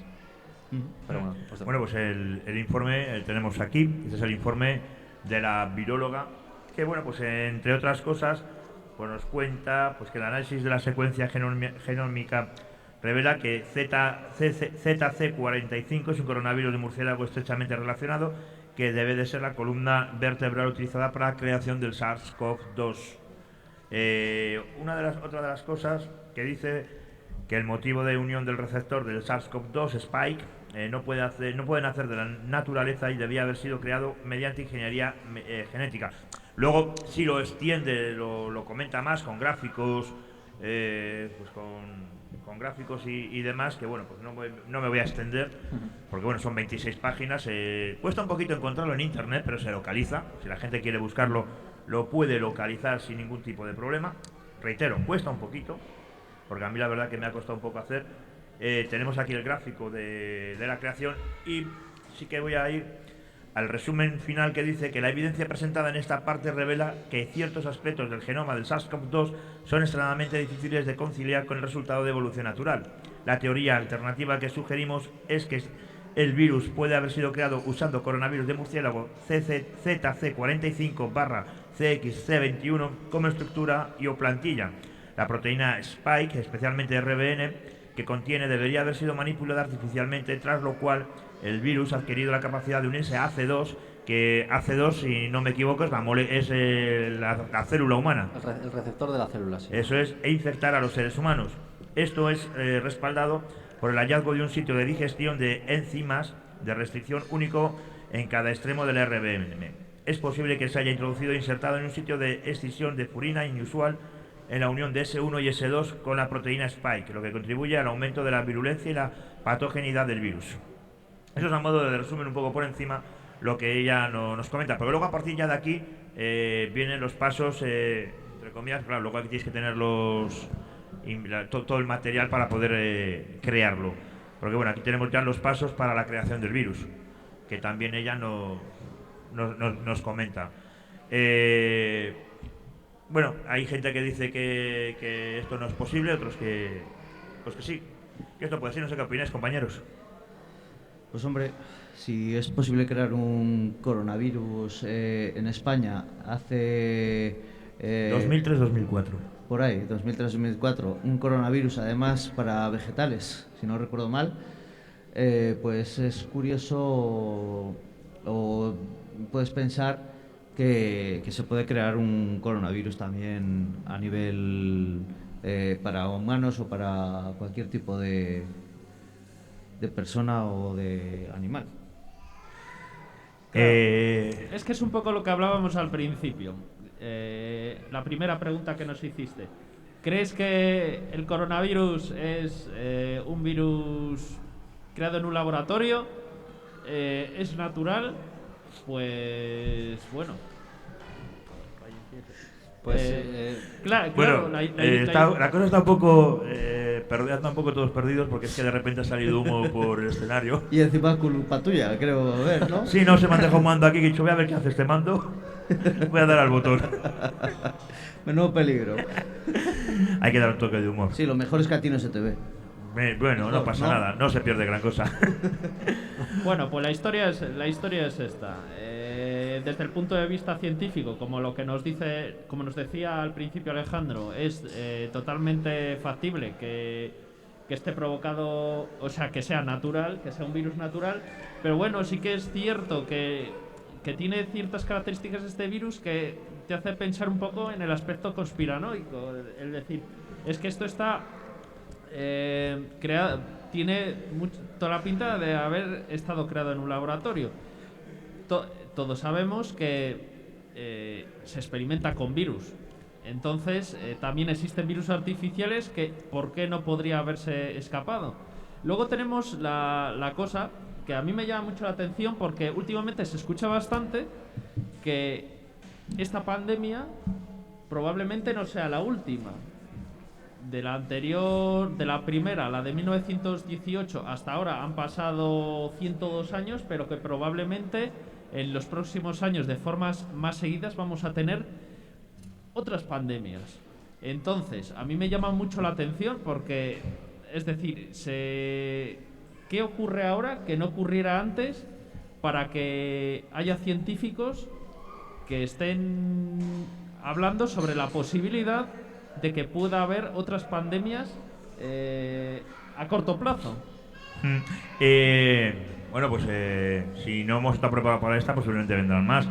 Pero ¿qué opináis de que Bill Gates haya dicho ya que el año que viene, a finales del año 2021, la pandemia esta desaparece por completo y que en los países pobres acabaría un año más tarde? ¿Qué es un poco lo que pensáis? Que es lógico que los países pobres acaben más tarde la pandemia. Por cierto, antes de nada, permitidme, tenemos por ahí un vídeo que me llama mucho la atención porque es del señor Bill Gates, en la que nos dice cómo se hace una vacuna. ¿Tú no crees que... a ver, un segundo que me he equivocado. Ahí. ¿Tú no crees que no es la persona adecuada para enseñarnos cómo funciona un virus? Bueno, pues no, probablemente haya virólogos que conozcan mejor la fisiología vírica y demás para poder hablar de estos virus. Pero bueno, al final Bill Gates es una persona que yo no voy a valorar mucho porque no la conozco ni he leído acerca de él, pero que bueno, haya acertó en aquella charla TEDx que hemos visto acerca de la peligrosidad de los virus. Vamos, no ha acertado él, porque al final él no es quien investiga. Investigan los ecólogos que venían avisando de que además estos problemas climáticos y, vamos a decir, desbalances climáticos o desbalances naturales que ocurren en ciertos ecosistemas dan una mayor propensión a este tipo de desarrollo de pandemias o epidemias víricas. Y él, bueno, ha sido simplemente altavoz. Y supongo que en este caso, que ha hablado de cómo hacer las vacunas, pues simplemente ha sido altavoz de otros microbiólogos, otros desarrolladores, biotecnólogos, lo que sea. Sin más. No sé si tenemos por ahí, compañero, el vídeo, si le puedes rescatar y le podemos echar una ojeada. Vamos ahí. Invention in the world right now is a vaccine that prevents you from getting COVID-19. What vaccines do is they teach your immune system about the pathogen.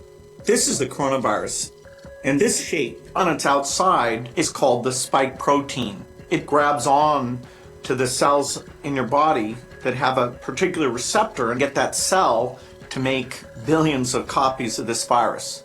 The first time that you're exposed to this virus, it takes literally days for your immune system to realize that it's a bad thing. So how do we get the immune system to go faster? Well, the idea of a vaccine is to give you an exposure to something that looks like this, so you're getting your body to make a lot of antibodies that can take these viruses and actually kill them. There's over 100 different efforts making many different types of coronavirus vaccines. So, how do you make a vaccine? Usually you're injecting at least part of the shape of the virus. Sometimes you do the whole virus, but it's attenuated so it doesn't multiply too much. Sometimes you take the virus and you kill it. You won't get sick because they're not duplicating.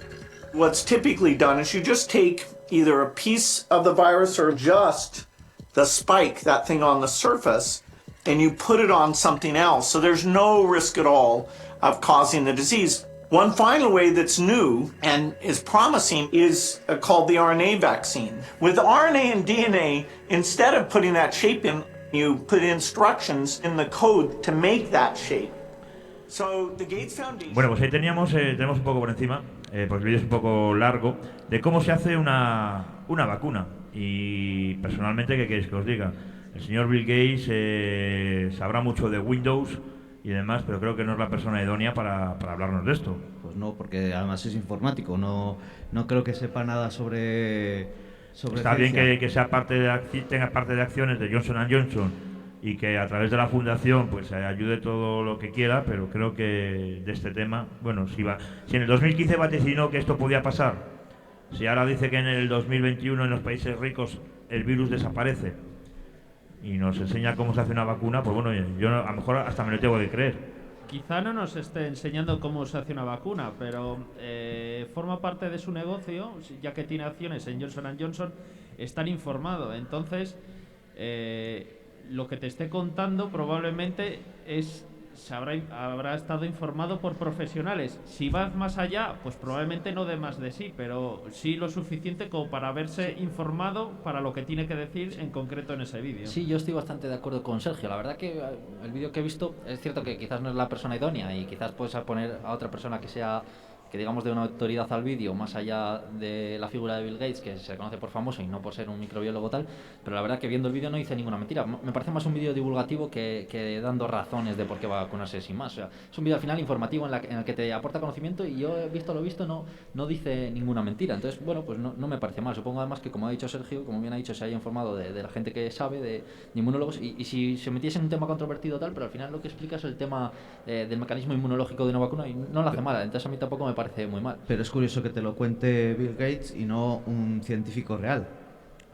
O un científico importante, un virólogo importante. Sí, pero bueno, también forma parte, aquí desde el Ministerio de Sanidad también se ha intentado captar a esos divulgadores, más allá de científicos, a otros influencers. De hecho lo dijo Fernando Simón, captar para dar mensajes de apoyo, que sean la distancia de seguridad, tal, no meterse en jaleo, simplemente lo que se sabe, cómo paliarlo. Entonces, bueno, al final no sé de dónde viene este vídeo, quizás sea de una compañía o algo, se utiliza a Bill Gates como figura, es lo que entiendo yo, de... El logo era Gates Notes.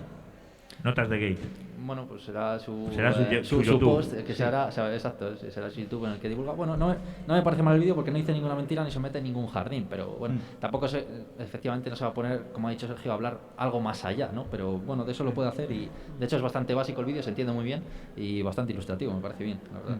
Patentes. ¿Os parece si entramos un poco en el tema de las patentes? Bueno, hemos comentado antes al principio que teníamos yo en mi poder, en mis manos, 2 patentes.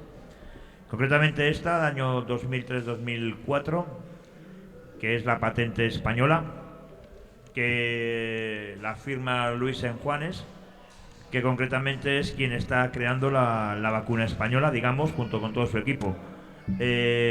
Donde nos explica, pues eso, un coronavirus sintético creado aquí en España.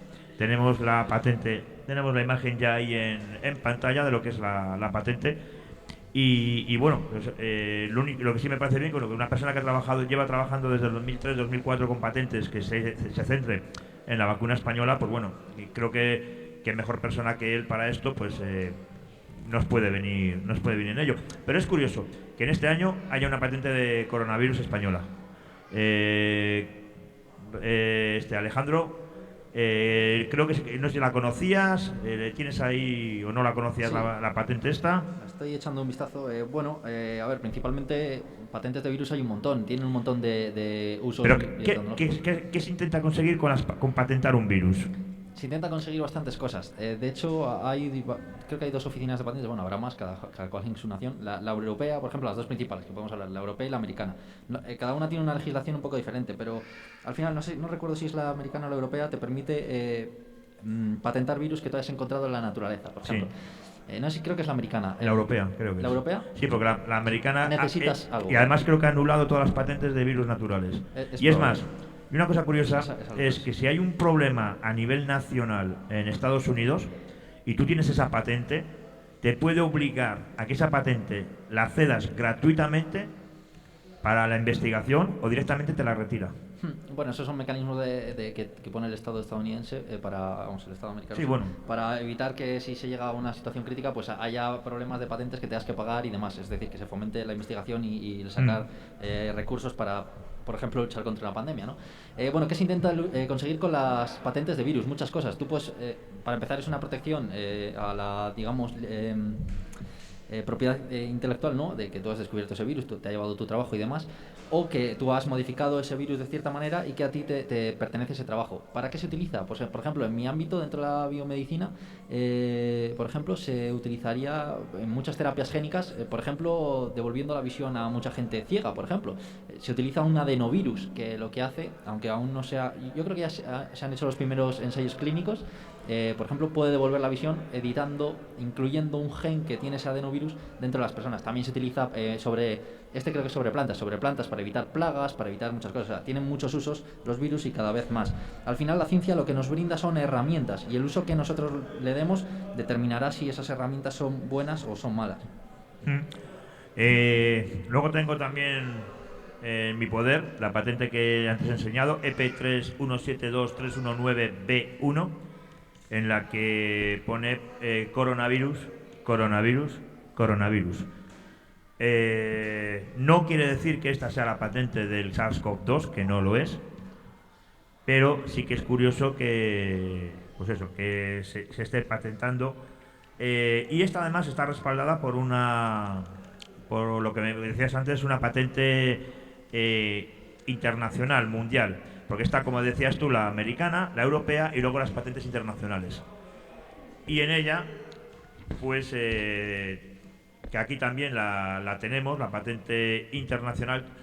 La internacional no la tienes tú. No, porque la he encontrado esta mañana. No hay problema. En la que dice que la presente invención se refiere a un coronavirus atenuado que comprende un gen de réplica variante que hace el virus tenga la patogenidad reducida. O sea, que en una palabra que quiere decir que es un poco para reducir los patógenos. la forma de contagio, quiero entender, ¿no? Supongo, la verdad es que justo la estoy mirando. Sí, ahora. sí, ¿Es me imagino. de la europea? La europea es la nacionales. primera y luego atrás del todo tienes la mundial. Vale. La europea, a ver, no la he traído entera porque son 80 páginas. No pasa nada. Y ahora, la mundial creo que anda por las 90 y tantas. Poco voy a poder mirar ahora y valorar. Entonces, pues bueno, es un poco... Dime. Sí, bueno, a ver, que al final, como he dicho, tiene un montón de usos biotecnológicos los virus. Ya he dicho un par de ellos, ¿no? La edición genómica de bien células humanas para devolver ciertas funciones o pues de plantas para evitar plagas, lo que sea. Pues al final los coronavirus no es más que otro grupo vírico. Entonces, pues también se hace investigación con ellos. En concreto la de pues, en Juanes en España. De hecho, deberíamos estar orgullosos de que se haga ciencia de esta calidad en España. Y bueno, pues poco más tengo que decir, la verdad. Pues este tipo también sirven, por ejemplo, patentar un virus o cierto virus para ser propietario o tener una parte de los productos derivados de ese virus, es decir, anticuerpos de ese virus o monoclonales de ese virus, que es decir, que lo inhiban, quizás alguna vacuna, etcétera, etcétera. O sea, tienen diferentes usos las patentes. No me voy a meter mucho a descifrarlos porque tampoco los conozco de forma exhaustiva, pero bueno, que tienen uso las patentes, más allá del mal. Si todos aquellos que estén interesados pueden, en uno de los programas que tenemos, Expediente 13 Live, están para descargar todas las patentes, y si no, bueno, pues buscando con los nombres, en este caso EP3172319B1 se localiza fácilmente a través de las patentes. Son fácil de hacerse con ella. ¿Se puede patentar un virus? Sí, se puede patentar un virus. ¿Con qué afinidad? Pues la económica. No hay más. Yo me hago con este virus y tú quieres trabajar, pagas. Si quieres trabajar con él. ¿Está patentado el SARS-CoV-2? Que sepamos, no. A día de hoy. Pero no quiere decir que no se estén peleando por ver quién es el primero que la patente. ¿Y qué hace falta para ser patentado? Pues ahí a lo mejor, no sé si Alejandro sabrá cómo... Desconozco, la verdad, no pero lo me sé. imagino que tendrás que tener algún tipo de informe De hecho, no sé desarrollado o algo así, no sé. No sé si se llegará a patentar o se habrá firmado entre las empresas biotecnológicas o Lo último, otros países. perdona, que se ha patentado es en enero de este año, del 2020, se ha patentado el MERS. Sí, es cierto. Ese se ha patentado en enero de este Lo oí, año. porque además causó revuelo, ¿no? Que justo ahí coincidiese. Mm. Pero no lo sé, la verdad, no lo sé. No puedo hablar. Otra de las cosas es que en una de las patentes, no la tengo ahora aquí apuntada, en el 2013 China llega a unir dos virus, concretamente el H5N1, gripe aviar, y el H1N1, que es la gripe humana. Ha cogido los dos virus y se ha conseguido unir. Más virus que tenemos por ahí, que no sé si volverte un poco loco, Raúl. A ver, empieza. ¿O no? A ver. Por ejemplo... A ver. Dime uno. Pues mira, te voy a decir... EP1844152B1 de 2006. Patente de la glicoproteína de un virus para producirse en una planta para desarrollarse en ella misma. ¿La has localizado? Lo tienes ahí ya. Que eso es rapidez. Luego, en humanos, se ha llegado a patentar un virus que son secuencias del virus del herpes y su capacidad para atravesar las meninges y alojarse en el cerebro. Esa es la US, es una americana, US 641817B1, 2003. Aquí la tengo. Ahí está. La podéis ver, todos los que estéis interesados. Entonces, mira, aquí tenemos, 2015, es EP3172319B1. Es una patente europea, patente del virus coronavirus atenuado, patentado por el Pickbright Institute, perdona por mi inglés, y se consigue a partir de tejido epitelial de los pulmones de una bronquitis fuerte provocada por coronavirus infecciosa aviar. ¿Qué? ¿La tenemos? Creo que es esta, ¿no? EP172319B1, Sí, esta esta es. Que es la que hemos visto antes también. La que hemos visto antes. Pero estaba buscando que no sé si la tenemos por ahí, la de el MERS, que no sé si la tenemos por ahí, no te sé decir el número porque la estoy buscando y no la localizo en mis apuntes. Pues yo ahora mismo aquí no lo tengo Y en los posiblemente pues no te aparezca. Pasamos palabra. Pues nada. Que se pueda patentar los virus, ¿qué os parece, compañeros? Sobre todo para... Ya no para... O sea, que se patente un virus sintético, pues bueno, vale. Pero uno natural... Pues es curioso, porque eso es como coger ahora mismo, te vas a la calle, encuentras una planta nueva, la patentas y ganas dinero. Si es algo natural, ¿qué interés puede tener? Aparte de ganar dinero fácil, ¿no? Bueno, más allá de la ética, que nos puede parecer bien o mal, si es legal, poco más se puede decir. Legal pero no moral quizá, ¿no? Totalmente, que sea legal no quiere decir que sea ético o moral. Ahí está. No, Alejandro, porque, por ejemplo, patentar un virus que han matado gente y está matando gente no sería muy ético, digamos, a Bueno. nivel médico, por ejemplo. Bueno, a ver, yo creo que el ético es, lo ético no es la finalidad, pero bueno, a eso requeriría un análisis bioético que corresponde a los comités y tampoco quiero yo aquí aventurarme en temas tan delicados, pero sí que es cierto que al final pues hay discusiones sobre las patentes que son continuas, vamos a decir, ¿no? Lo que has dicho tú, Raúl, acerca de que puedas patentar algo natural, ¿no? Se puede patentar, la típica frase, se puede patentar el sol, ¿no? Es algo así. Bueno, al final... Bueno, alguno lo ha intentado. Sí, sí. Y alguno tiene partes ya compradas en Marte. Sí, bueno. Pero esto es como el que vendía su alma en eBay.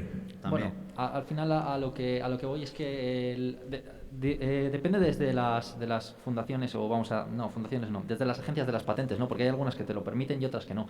Hay algunas que consideran que ya hay un trabajo hecho en aislar el virus que, por ejemplo, tú encuentras en un pulmón de un pájaro, ¿no? Como el que se encontró antes, de la gripe aviar, tal, y ya te permiten que tú que has hecho ese trabajo para secuenciar y aislar ese virus, pues que tú ya tengas esa patente y puedas explotarlo. Y también está el eterno debate de lastran más o aumentan la competitividad de las patentes, ¿no? Lastrar en el sentido de que tú tengas que pedir el permiso y pedir y pagar por la patente y al final te retrasa o te supone más trabas en tu investigación, o que fomenta la competitividad porque que tú al final patentes algo, te traerá beneficios que fomentarán tal.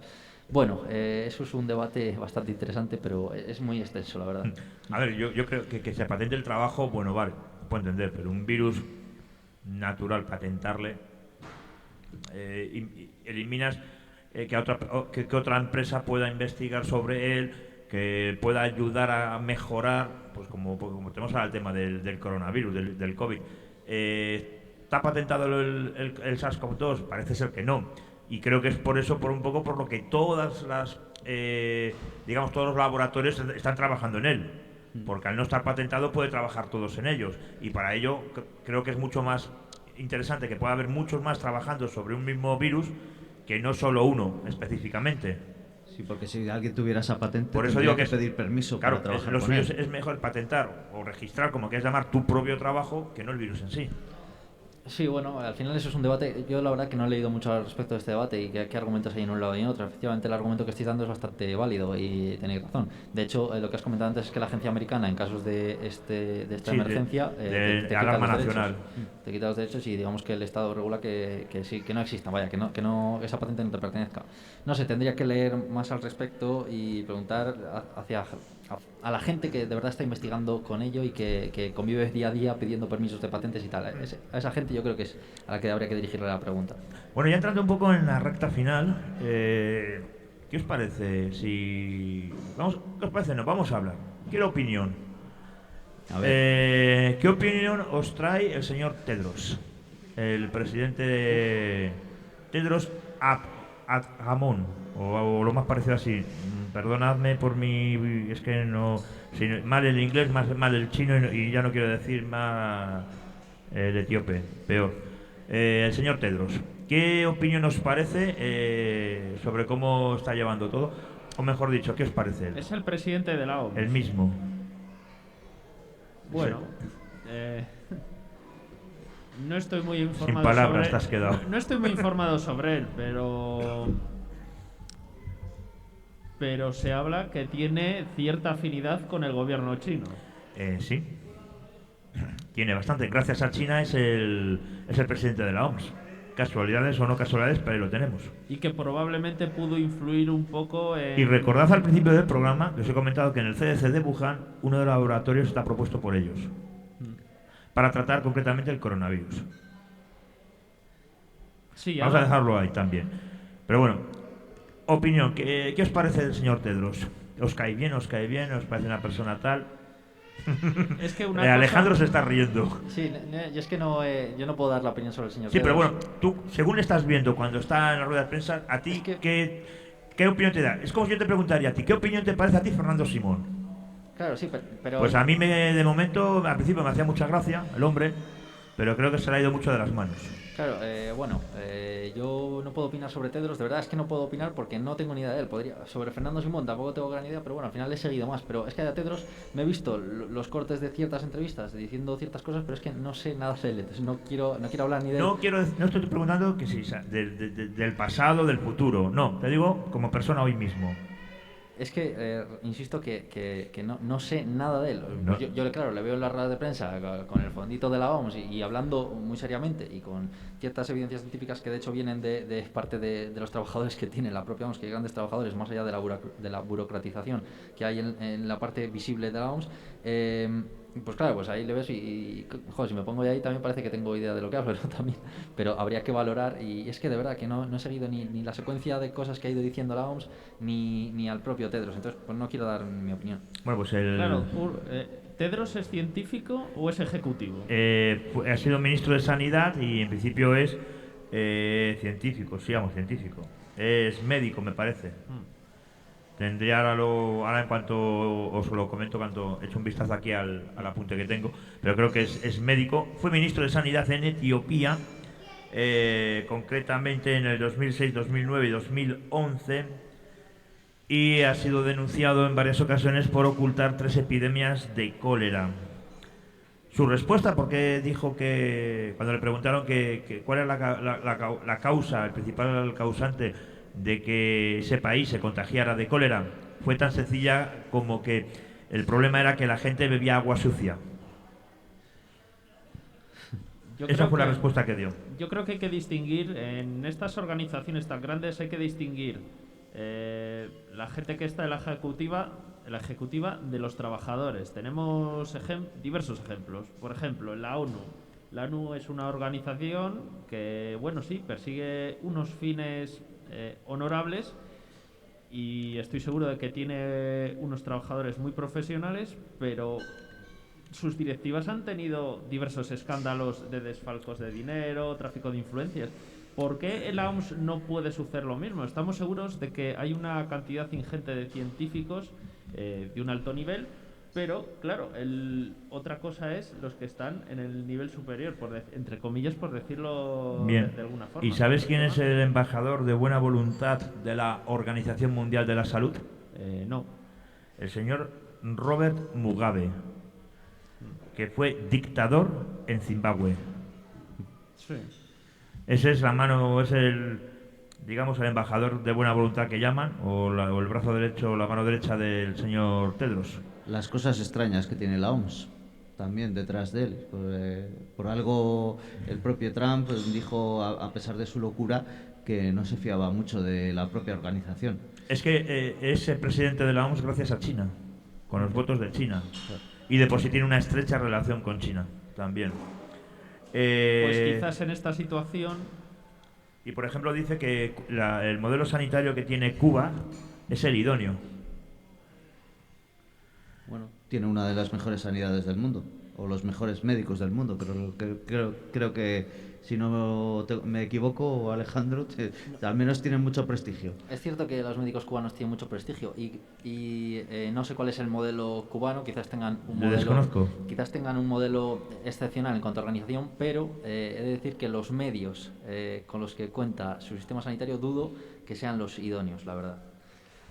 Por ejemplo, el señor Tedros se alió con la línea política comunista de China a no reconocer a Taiwán, que fue vetado del país de la OMS. Por cierto, es biólogo, ¿eh? Ya lo viste. Sí, yo sabía que era médico o algo de eso. Es biólogo, sí, especializado en inmunología, lo acabo de...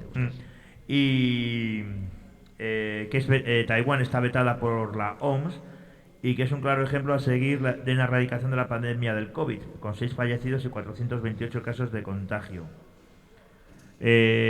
A todo esto, parece ser que nosotros pensamos que si estamos sufriendo en España lo que estamos sufriendo en Francia, en Inglaterra, Italia y demás, sin embargo en los países pobres parece ser que la influencia del virus es muchísimo menor que lo que está sucediendo en los países ricos.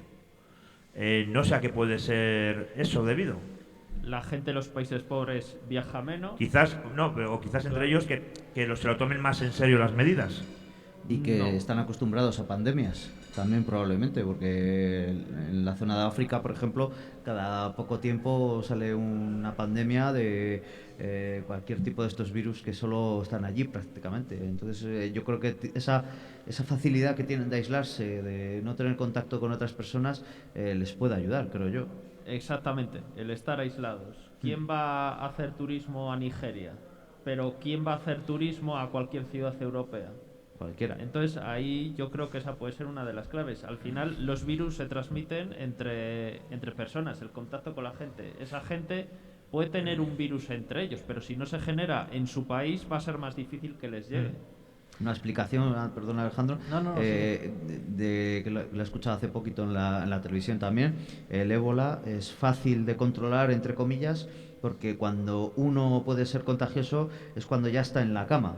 Entonces ya directamente se aísla. Entonces las pandemias de ébola, por ejemplo, son más fáciles de controlar que, por ejemplo, este virus, el COVID-19, que además provoca tantos y tantos números de gente asintomática que no sabe que lo tiene. Sí, es verdad que ya lo hemos comentado antes, ha empezado Sergio con ello, que las características de este virus lo hacen potencialmente pandémico más que otros, como los del ébola. Cada virus tiene su cuadro clínico con sus periodos de incubación y demás, y tiene unas características y un potencial para ser pandémico. Y respecto a lo de los países pobres y países ricos, pues bueno, yo creo que es multifactorial, la verdad, como es cualquier distribución epidemiológica del virus. No es lo mismo las curvas que vemos aquí en Palencia o en otras ciudades pequeñas que en Madrid. ¿Por qué puede ser? Pues muchísimas causas, y muchas las habéis dicho. El menor contacto entre la gente. En Nigeria no sé si habrá metro, por ejemplo, o si lo hay, no habrá un gran transporte como Madrid o como otras ciudades europeas. No hay ese tipo de aglomeraciones. Probablemente no haya espectáculos tan continuos y tan multitudinarios como en países ricos. Probablemente los métodos de cuantización para cuantificar víctimas, para cuantificar los test que se hagan, todo eso también influye en las cifras y probablemente no sean los idóneos que en países desarrollados. Y pues por poner algo más así, la población probablemente sea mucho más joven por tener una menor calidad de vida y menor esperanza de vida, y aquí pues lo que son con 70 años hay un porcentaje importante de la población, allí probablemente casi apenas haya gente y lo que son menos víctimas, etcétera, etcétera. Sí, porque por ejemplo allí si hay un brote, vamos a suponer que en Nigeria, que decías, una persona lo coge, es fácil detectar prácticamente el 100% de todos sus contactos y controlar que no haya una transmisión a otras personas que no se puedan controlar, como aquí, por ejemplo, que es lo que está ocurriendo, por ejemplo, mismo en Palencia o en Madrid, que realmente no se sabe hasta dónde ha llegado ese contagio. Claro, al final lo que estamos haciendo aquí es hablar de suposiciones, ¿no?, que nos pueden entrar en la cabeza, que si no tenemos ninguna prueba fuerte, porque no las estamos manejando, pero bueno, son cosas que entran dentro de la concepción de algo lógico, ¿no? Las características sociales, pues en Nigeria quizás no haya tanta movilidad. Yo tengo aquí un coche y me puedo ir mañana a Valladolid. La gente de Nigeria, no creo que el 100% de la gente, no sé cuál es la situación de Nigeria o de cualquier país de África, no creo que tenga la posibilidad de esa movilidad en el país, etcétera, etcétera. Al final son características también sociales, de su comportamiento social, no nos comportamos igual que en Asia, o etcétera, etcétera. Entonces, pues bueno, todo va haciendo... va remodelando la curva y va dando unas características a la pandemia en cada región, por así decirlo. Volviendo un poco al señor Tedros, pues como he comentado, 3 epidemias de cólera oculta cuando fue ministro de Sanidad en Etiopía. Gracias a China es presidente de la OMS. Fue líder, entró como ministro de Sanidad a través de un partido marxista también. y también ha sido acusado de graves violaciones de los derechos humanos. Este es el personaje que tenemos como presidente de la Organización Mundial de la Salud y que a su vez, pues como he comentado, tiene también lo diré, que ya no me sale ahora el nombre, al dictador que estuvo en Zimbabue. Mugabe. También a Mugabe, que es al que tiene como brazo derecho, vamos a decir. La Bueno, verdad que todo un personaje, un ejemplo. La a seguir. lógica nos hace ver que no es la persona más creíble en cuanto a un virus que ha surgido en China. A mí la verdad que no me da mucha confianza un personaje como estos ahí. En teoría. Hombre, alguien que está votado y está en ese puesto gracias a China, es más fácil creernos que vaya a tapar un brote precisamente en China. Si se ha ocultado 3 de cólera en su país, perfectamente lo puede hacer. Y más cuando hasta tiene que ha sido insostenible. y más ya cuando se ha tiene un escapado. laboratorio para ello en el CDC de Wuhan. Claro. Recuerdo, 277 metros del mercado, que ahora mismo se encuentra completamente vallado y sin funcionar. Y uno de los datos curiosos es que cuando salta la alarma del virus en Wuhan, los científicos, los que trabajan en el CDC, van corriendo a coger pruebas, y una vez que las recogen, automáticamente eliminan todo lo demás, borran todo, se pueden hacer una limpieza que borran el resto de pruebas que pudo haber por el laboratorio por el mercado de Wuhan. Y se cierra el mercado. Sí, está completamente cerrado y tenemos Sigue- imagen del sigue CDC. cerrado. Y es curioso cómo... Al lado hay un hospital. Y aunque no hemos hablado de ellos, pasamos muy por encima. En el laboratorio al lado hay un hospital que la médica de urgencias que detecta el virus da la voz de alarma y es silenciada por el propio gobierno chino. Después un oftalmólogo, el oftalmólogo ya tan famoso, que salió por todos los lados, que dijo que el virus se podía contagiar también por los ojos y que murió de coronavirus. Exactamente lo mismo, empezó a hablar y le silenciaron porque, ahí tenemos la imagen del doctor, el oftalmólogo, que si bien se contagió de coronavirus y la fuente dice que murió de coronavirus. Aunque luego está que posiblemente una vez que se haya infectado le hayan ayudado a morir el propio gobierno. Conocemos el tema.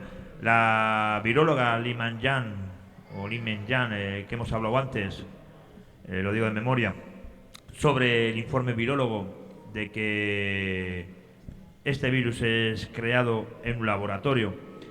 Las palabras del coronel Otero, que también nos comenta lo mismo, que este virus sale de un laboratorio por su forma de mutación, que dice que no es normal que mute de la forma que está mutando, y si fuera natural, como llega a decir, entonces chicos, agarrarnos bien, porque si esto de la naturaleza, lo que nos puede venir es tremendo.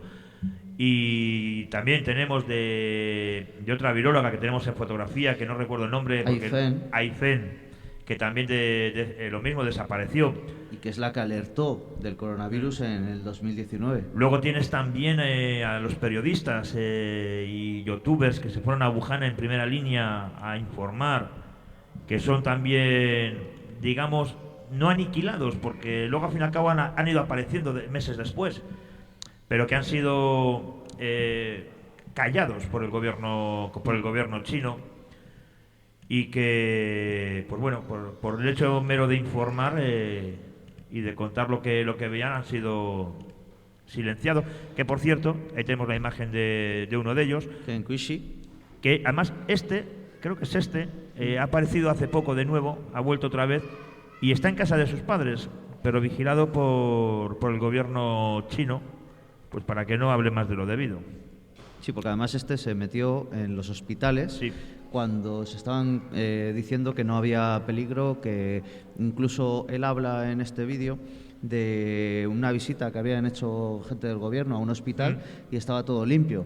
Sí. Claro, es que era uno de todos los hospitales de Wuhan donde habían preparado eso para la imagen, porque el resto de hospitales estaban como lo que estamos viendo, camas preparadas ya, ampliadas, la gente con mascarillas, estaban preparándose para la guerra. O sea, esto es un hospital de guerra ya, directamente lo que están preparando, que es lo que ocurrió aquí también en España Sí, después cuando hicieron lo de IFEMA. cuando hicieron un IFEMA. Y esto no se ha visto, y estos son los primeros meses. Esto es antes de construir todos los hospitales que se llegaron a construir. Es decir, ya estaban más que en alerta, y aquí nadie dijo nada. Y Eso. este fue uno de los primeros que puso vídeos en YouTube. Además, un vídeo curioso, está en horizontal y no en vertical como hacen ellos Eso todos es. los vídeos. Luego también, ¿quién se beneficia de todo esto? ¿Quién se está beneficiando de todo esto? Pues lógicamente se está beneficiando China. ¿En qué se beneficia? Pues muy sencillo, pensemos un poco. ¿De dónde ha estado viniendo, incluso sigue viniendo, las mascarillas quirúrgicas que hoy en día usamos? Detrás Todas seguramente que viene el escudo chino. Todas. ¿De dónde ha venido respiradores, material para sanitarios y demás? De China. ¿A cuenta de qué? Pues hombre, creo que es muy sencillo. Todos sabemos la guerra tecnológica que tienen Estados Unidos y China con el famoso 5G. Esto es muy sencillo. Parece ser que las antenas del 5G americanas son mucho más caras que el 5G, que las antenas de Huawei en China. Y lo que ha hecho China es: te ofrezco material a coste cero o a coste a cambio de que tú me instales mi antena en tu país. Mi Y de por sí, tecnología a cambio de... eso es, de por sí en Francia iba a abrir una fábrica de antenas 5G de Huawei para dar, no sé, eran 500, 600 empleos a los franceses. Pues bueno, pues esa es una de las intenciones que tiene China con este tipo de ayudas. No hay mucho más. Hemos hablado un poco de todo lo que creemos que era de interés. Hemos hablado del señor Tedros, hemos hablado de las patentes, hemos hablado de los orígenes. Hemos dejado ahí los detalles. Y luego, bueno, pues como todo, cada uno que opine lo que quiera es libre. Nosotros tenemos nuestra opinión. Seguimos con la misma desde el principio de todo esto. No nos ha cambiado. Alejandro sigue igual, no le cambiamos. No cambia, ¿no? No cambia. Y nada, simplemente dar las gracias antes de nada, porque ya estamos en el punto y final, a Marcos de Producciones Infinity por habernos dejado este lugar maravilloso para hacer este programa, a Palo McFly, que es el que ha amenizado el arranque de esta tarde, que si este es el primer programa, este primer programa que ha hecho lo ha abordado, que se preparen los siguientes, porque difícil tienes mejorarlo, ya te lo digo yo. Y ha molado, ha molado. Y ya ha molado. A todos los que habéis pasado por aquí, Dani también, lo mismo, que ha estado por aquí echándonos un cable, aunque sea al cuello. Ahí como se ríe. Alejandro, un placer haberte tenido otra vez aquí en Expediente 13. Muchas gracias. Esperemos volverte a ver más veces. Y te dejo un minuto para que nos hables de tu programa, Concienciate. Porque también tienes que venir a hablar de tu libro. Sí, sí, es verdad que yo venía aquí también a hablar de mi libro. Bueno, en cuanto al programa, bueno, pues es un programa de divulgación científica que llevamos a cabo aquí en ACUP Radio, el cual pues solemos invitar a diversos expertos de diferentes ámbitos que nos cuenten acerca de sus trabajos o sus opiniones acerca de ciertos trabajos o ciertas cuestiones científicas, bien sea pues bueno, microbiólogos de muchos ámbitos, especialmente centrado en el ámbito de la medicina, que sí que es mi campo y donde yo tengo más facilidad para moverme con ellos, pero bueno, también astrónomos o físicos que vengan a hablar, bueno, pues de diferentes secciones, la ciencia que hay dentro del cine o simplemente de sus investigaciones, las que llevan a cabo. Así que yo animo a toda la gente que está aquí, a la que nos escuche, a que, bueno, echen un vistazo al programa. También nos tienen en redes sociales con el nombre de Más Ciencia. Más Ciencia somos en Instagram y @mciencia con 2 A's al final en Twitter. Bueno, ahí nos encontrarán también nuestra página web donde escribimos artículos y demás, los diferentes colaboradores de la sección. Y nada, ahí nos tienen para seguirnos conduciendo. ¿Cuándo se emite? Se emiten martes y miércoles. Tendría que mirarlo, creo que es de 5 a 6, creo que es la hora del martes, y de 6 a 7 el miércoles. No estoy del todo seguro, pero son las tardes de los martes y los miércoles. En la 107.9 o De la acupradio.es. En acupradio.es. Eso es. Bueno, nosotros nos despedimos ya por hoy. Este Expediente 13 Live, que emitiremos también los viernes. Estamos de 11 a 12 en ACUB Radio, desvelando el tema de los misterios. Y no solo hablamos del COVID, hablamos de muchas más cosas. Esta ha sido un poco, es la rutina de siempre, la que tenemos ahora. Pero, compañeros, hablamos de muchas más cosas: fantasmas, psicofonías, ovnis, lugares abandonados, extraños. Tenemos unos buenos materiales recogidos en nuestro En una palabra, archivo. venga, me voy a arriesgar. Alejandro, ¿tu lugar favorito de misterio? Mi lugar favorito de misterio. Un sitio que me. Un sitio que misterio. te encante y a ver sea misterioso. El Cristo del Otero a mí Me gusta. Sergio, Buen aporte. te estoy temiendo. Pues yo iba a hablar también del Cristo del Otero porque es un lugar con mucha historia. Si tenemos en cuenta que los cerros son artificiales, aunque parezcan naturales porque están excavados.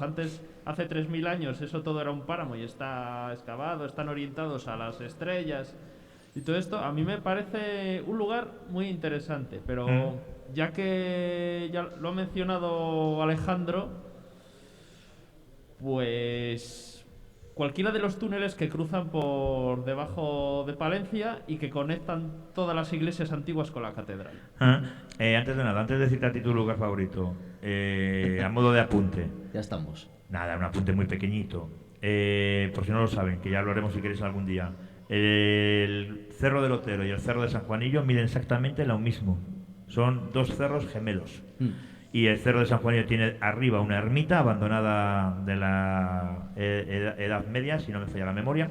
Y a las faldas hay otra ermita oculta también, que es un poco más complicada de encontrar, en la que dentro se puede ver incluso que pudo haber un pequeño retablo en un pequeño hueco, con varias salas dentro de esa cueva que está a las faldas del cerro de San Juanillo. Y es que entre los dos cerros tenemos uno de los mayores yacimientos de fósiles de tortugas marinas que hay en España, aunque esté tapado.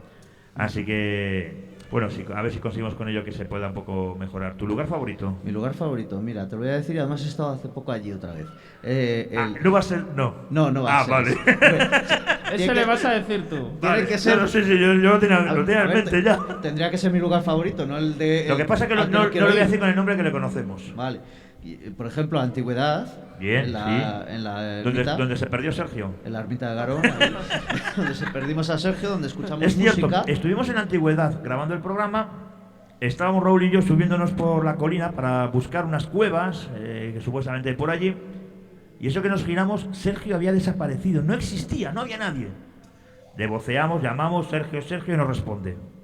Llamamos al teléfono móvil apagado. Fuera de cobertura. Fuera de cobertura. Este y yo decimos, bueno, como le haya pasado algo, ya verás ¿dónde estará? 1 hora, hora y media después aparece por la carretera andando tan campante como que no ha pasado nada.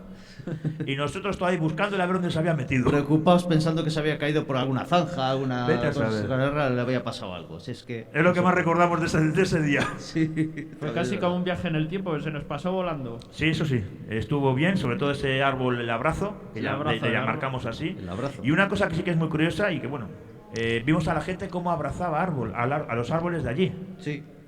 Fue algo, dicen que es que te quita la negatividad y te da positividad. La energía positiva, que se Sí. dice que ahí comenzó la vida. Pues nosotros no nos cortamos, por si las moscas también les abrazamos. Nunca se sabe. Nunca se sabe, oye. Se crea o no se crea, tu sitio favorito, Antigüedad. Sí. El tuyo. Mío, mira que he visitado sitios, hemos estado en Ochate. Bueno, yo te podría decir que mi sitio favorito sería Ochate, porque he visitado 3 veces, conozco mucho la historia de Ochate, el pueblo abandonado, maldito. También hemos estado, recordad compañeros, en Huérfanos Ferroviarios. Nuestra primera experiencia juntos. Nuestra primera salida a investigar este lugar. Y psicofonía. Y psicofonía, por cierto, Ana. Ana. Y mi lugar favorito, pues mira, le he visitado varias veces. Nos ha hecho pasar ratos malos, ratos muy malos. Sobre todo a Raúl y a mí. Que me voy, Hay que regresar, compañeros. Invitamos a Alejandro a que venga con nosotros. Yo estoy mejor en mi programa. ¿No te apuntas? No vayas. Mi sitio favorito, el Alto de la Balandría. Muy bien, pero yo quería La añadir- casa de los duendes, leñe. Yo pensaba que ibas a decir Ochate y después la Casa de los Duendes. Hombre, si pero, tengo que elegir me quedo con Ochate. pero a colación de lo que decías, a mí me gustaría... Pero si me dices a un lugar donde las hemos pasado canutas y mal, la Casa de los Duendes. Sí. A mí me gustaría que nos acompañase Tú imagínate, Alejandro a la Casa de los Duendes y desde el punto de vista científico Que nos lo explique todo, ¿no? No, pero que nos diera su opinión. Eso, que cómo pasan por ahí los niños que nos comentaron, os que la puedo cómo dar. aquí a Raúl le pasó de todo y como a mí también, ¿no? Os la puedo dar desde aquí, mi opinión. Desde ¿no? aquí. No hace falta que vaya. Pero bueno, como el sitio que peor lo pasamos es el que más me gusta, lógicamente, Ochate, he estado 3 veces y es un sitio maravilloso. Sin más preámbulos, hasta el próximo programa, simplemente silenciamos nuestras voces. Hasta la vista.